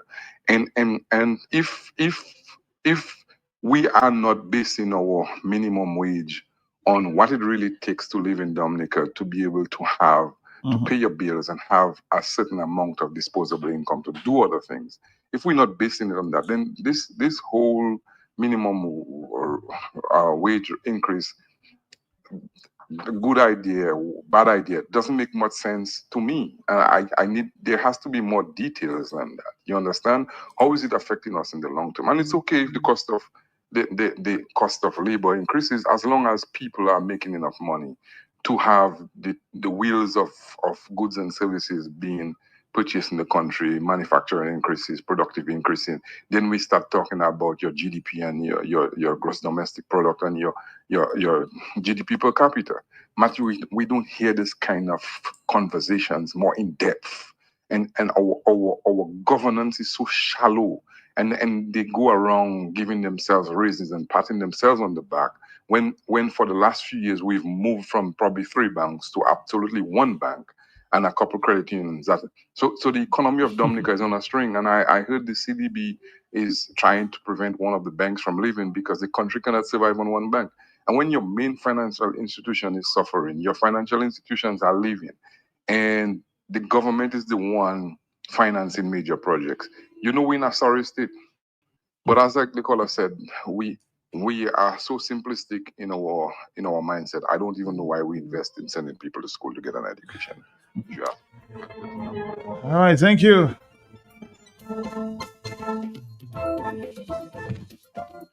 And the 1 bank?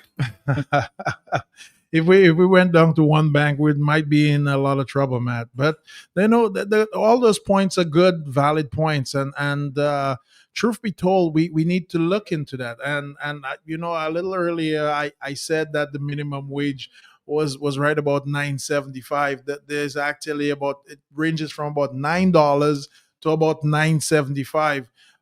But it just shows. It just shows where we are as a country and how we're trailing the rest of our brothers and sister islands that are near to us. So again, when we have, and again, I'm not here to criticize anybody, but here's what I want to show people out there.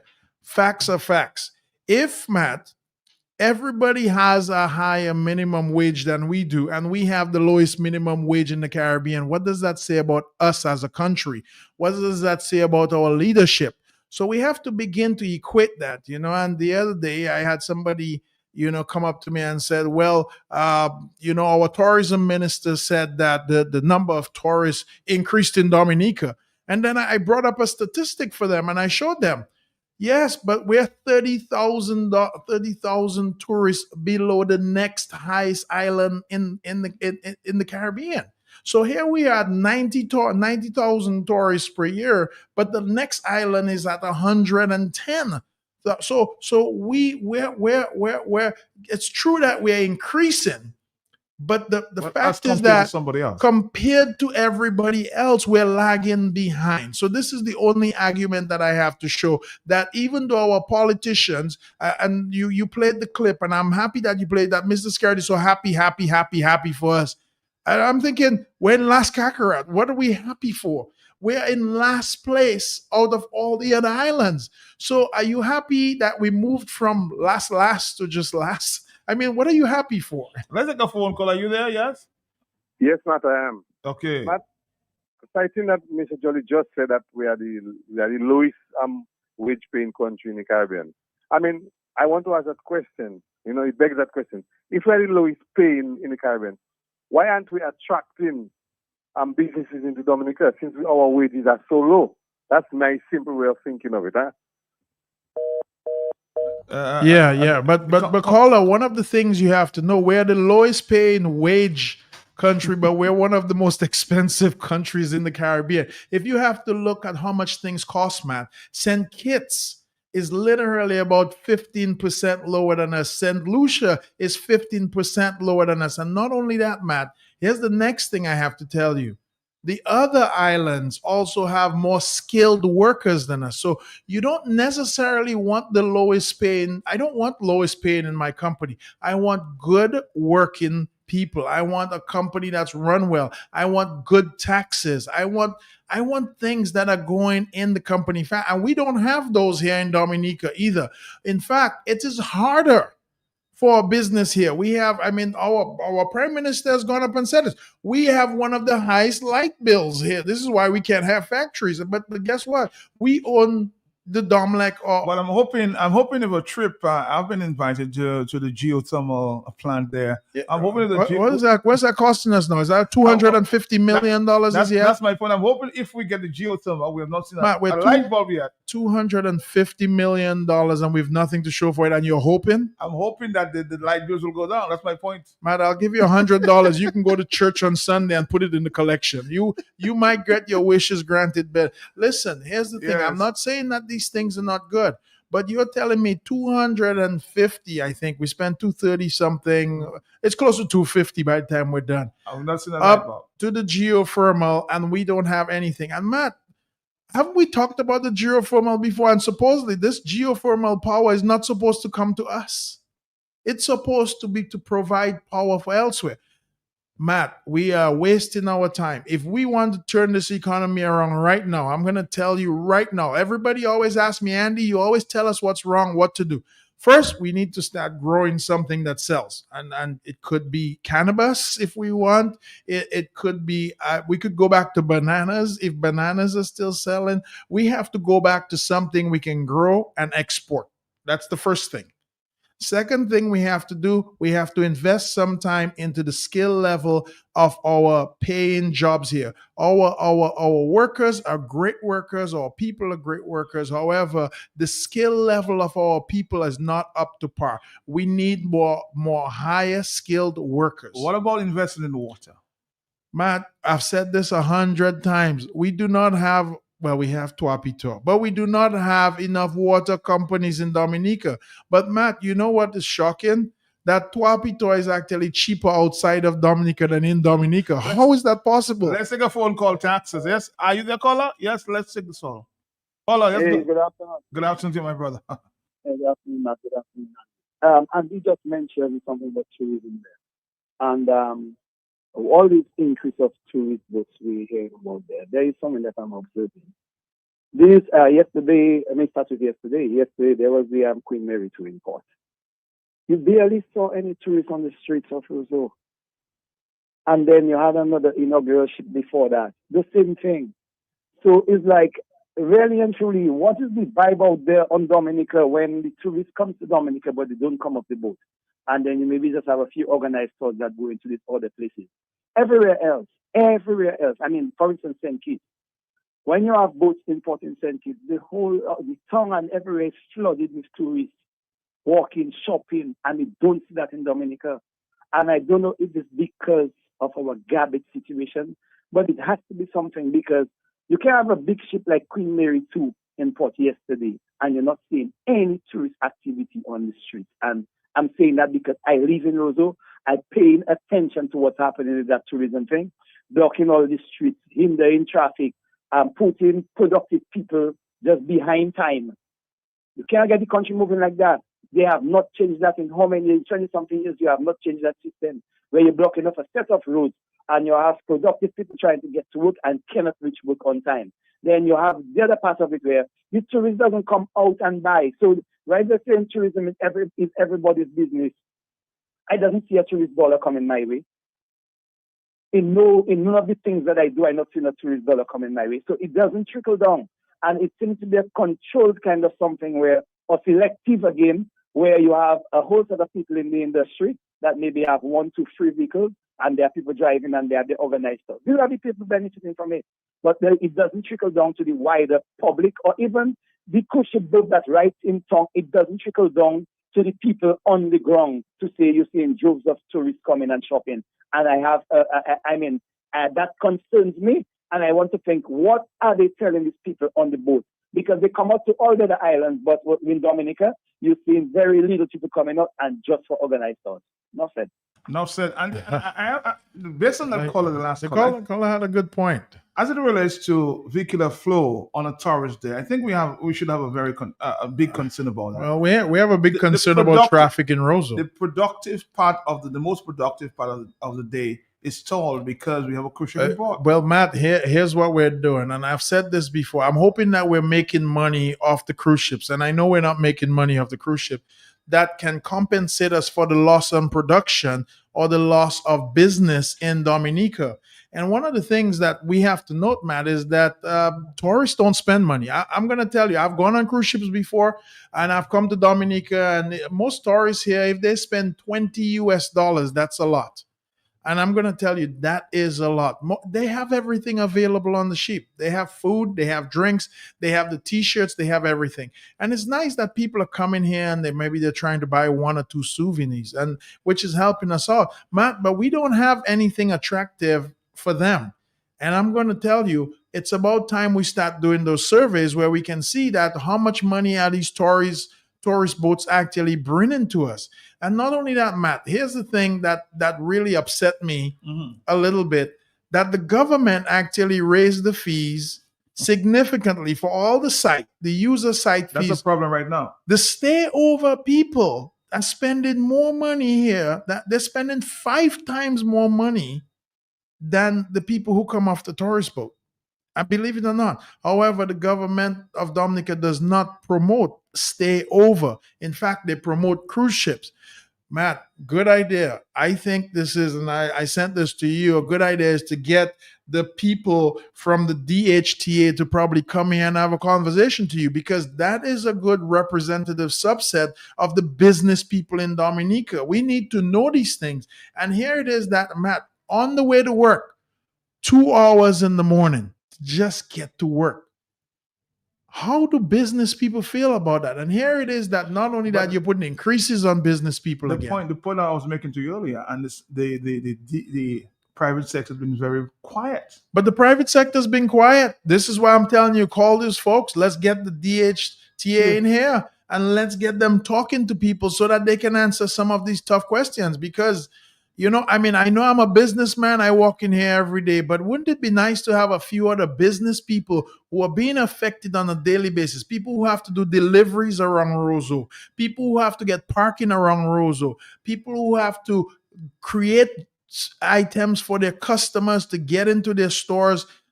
How are we going to do this? Because we bring a cruise ship here and everybody else gets priority. Matt, and we tired of Dominicans, everybody else getting priority over us. The Chinese people, nobody complains about their wages. How much are they making? Did they get a raise increase too, Matt, by any chance? I'll have to find out. Oh, because I know we have a lot of Chinese folks working in Dominica, and I'm not against them working there. I love when 75% of Roseau is Chinese. Yeah, but did they get a wage increase too? We'll find Or out. was it just us? Let me take a voice note.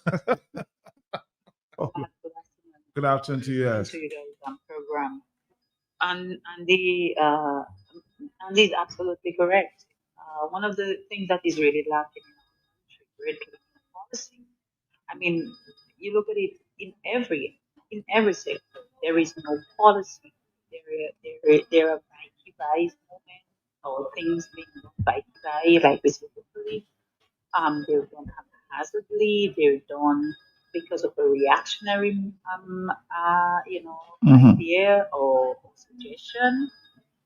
They're done when the government or the prime minister sees that it might be something that might benefit in the short term. It might be because, maybe an opposition mentioned something. So many times we see ideas of the opposition suddenly implemented, but most of them end up failing in the long run because there's a lack of planning, there is a lack of strategy, and there's a lack of policy. And in addition to what you all are talking about, foreign investment, I go to other countries and I see other people coming with tons of money to invest because they see an environment where they can make a profit. Business is such that you're in business to make a profit. Private business, and the government is run differently. But in private business, people come in where they know they can make a profit, and so have we had that enabling environment for people to come in, foreign investors and investments to come in and harness what we currently have and create an environment where they can produce and people can benefit. And we saw it in the past, but one of the things that we've seen in our country recently is the way that our country has regressed. Our population has declined throughout the Caribbean. Our GDP is the lowest in the Caribbean. I mean, every other country has surpassed us. Our healthcare might be the worst in the Caribbean, and every island has its fair of problems. But realistically speaking, we have regressed significantly, and that is as a result of lack of planning, lack of strategy, lack of long-term particular planning, and lack of policy, and it becomes a systemic problem through the entire country, and it affects every single sector of the economy and people's lives too, the social aspect of their living. Matter. Thank you. Now, I know we don't have too much time, Andy. Yes. Time always flies when we're here, But everybody now asking me the question. Are you not asking Andy what? Everybody seemed to have a question for you. Well, it's good to have questions because I mean that's what leads us to good discussion, and then we have to have open discussion. But I think the most requested this afternoon there, because for the past few weeks we've been talking about the lawyers and what is going on with the lawyers. Oh my God, the lawyers! You know what? Worse lawyers as well. So wait, Matt, you know what? As a matter of fact, Andy, a gentleman from Cortege in Portsmouth actually came to me this morning. I was in tears. Matt, I had so many people reach out to me after we did those programs, and I cannot believe all these people have been victims of all these bad actors. And Matt, all the bad actors, they everybody's quiet. They're all creeping in the dark now, But they have to know, Matt, that when I come on this radio station and I talk to you about these people, I understand and I have what it takes to take them down. I don't want to go around chasing people, but I have what it takes. So I want to do this to make things right for quite a few people. What's the latest on your Matt, I don't understand. On your situation, I don't understand. My situation is right now we're still in holding. Believe it or not, Matt, we have not had an arrest yet as of now. I have no idea why. The police department has been dragging their feet, and which is to be expected. I've seen them drag their feet on just about everything else that's important. We've hired a really good attorney that is making good progress, sending out demand letters, and I think things are progressing. We've had good discussions with a lot of people in the court system. And I think things are getting heated because a lot of people are recognizing that this is what I call a serial. I'm going to put serial for those people who I think this is a serial criminal that we're dealing with. This has been done before. It's been done to many other people, and my case has gotten some popularity because I've spoken to you about it. I'm very open about what we speak with. So it's gotten some notoriety that Kondwani Williams is out there and he's a bad actor and everybody is looking towards him. And if you notice, Matt, one of the things about him, he has not even put out one statement that this is something that he needs to address. He's been hiding in the dark and lurking in the dark. So a real man would have come out and addressed this publicly. Have you received any other attorney's letters then? Oh, I've received I've received another attorney's letter. Apparently Michelle Williams decided he wanted to lawyer up with Miss Francine Barron and sent me an attorney letter. And I'm thinking, why challenge somebody like me? This is just not good for anybody. Instead of working with his cousin Kondwani Williams to get us our money, he's decided to come up against me. This is very interesting to me again. And Matt, I'm going to tell you, I'm here and I'm waiting. We'll give more details in a subsequent show. The public has to tune in to hear this. But Matt, one of the things that bugs me, and it's bugged me for a while, that the traffic situation with the cruise ship, I have to bring this up. Mm-hmm. One of the saddest moments that I go through is if I'm underneath the cliff coming into Roseau, and there's a line of traffic, usually anywhere from Auto Trade, probably all the way into Roseau, and the Prime Minister vehicles pass with sirens on, and I'm thinking, the Prime Minister sees this every morning because he lives in Mont Daniel. And he passes all his citizens straight and does nothing about the traffic on that road. Isn't that sad that you watch it? The Prime Minister comes down the hill and watches the garbage by the side of the road. The garbage that is supposedly, did I see an ad that says garbage pickup is back again? What was wrong with the garbage pickup?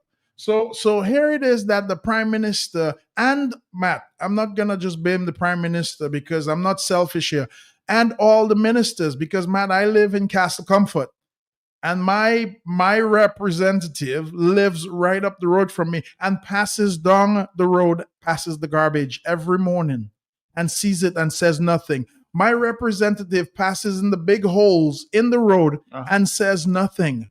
Isn't it shocking that we pay these people an extraordinary amount of money and nothing is being done to our traffic? Nothing is being done to our garbage. Nothing is being done to the holes in the road. But yet, Matt, they're happy for Dominica. They're happy for us. And I'm thinking, what type of evil person is that? What type of evil do you have to have in you to see your countrymen suffering in pain, but you give them little things, but you're happy for them? But here you are, seeing the suffering that they're going through. What type of person does that to another human being, Matt?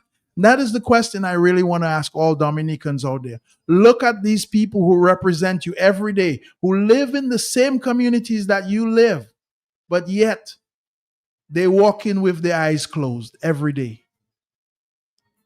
That's a good note to end with. Like Mr. Calypso Fredos, you're walking with your eyes closed. Everybody, every day.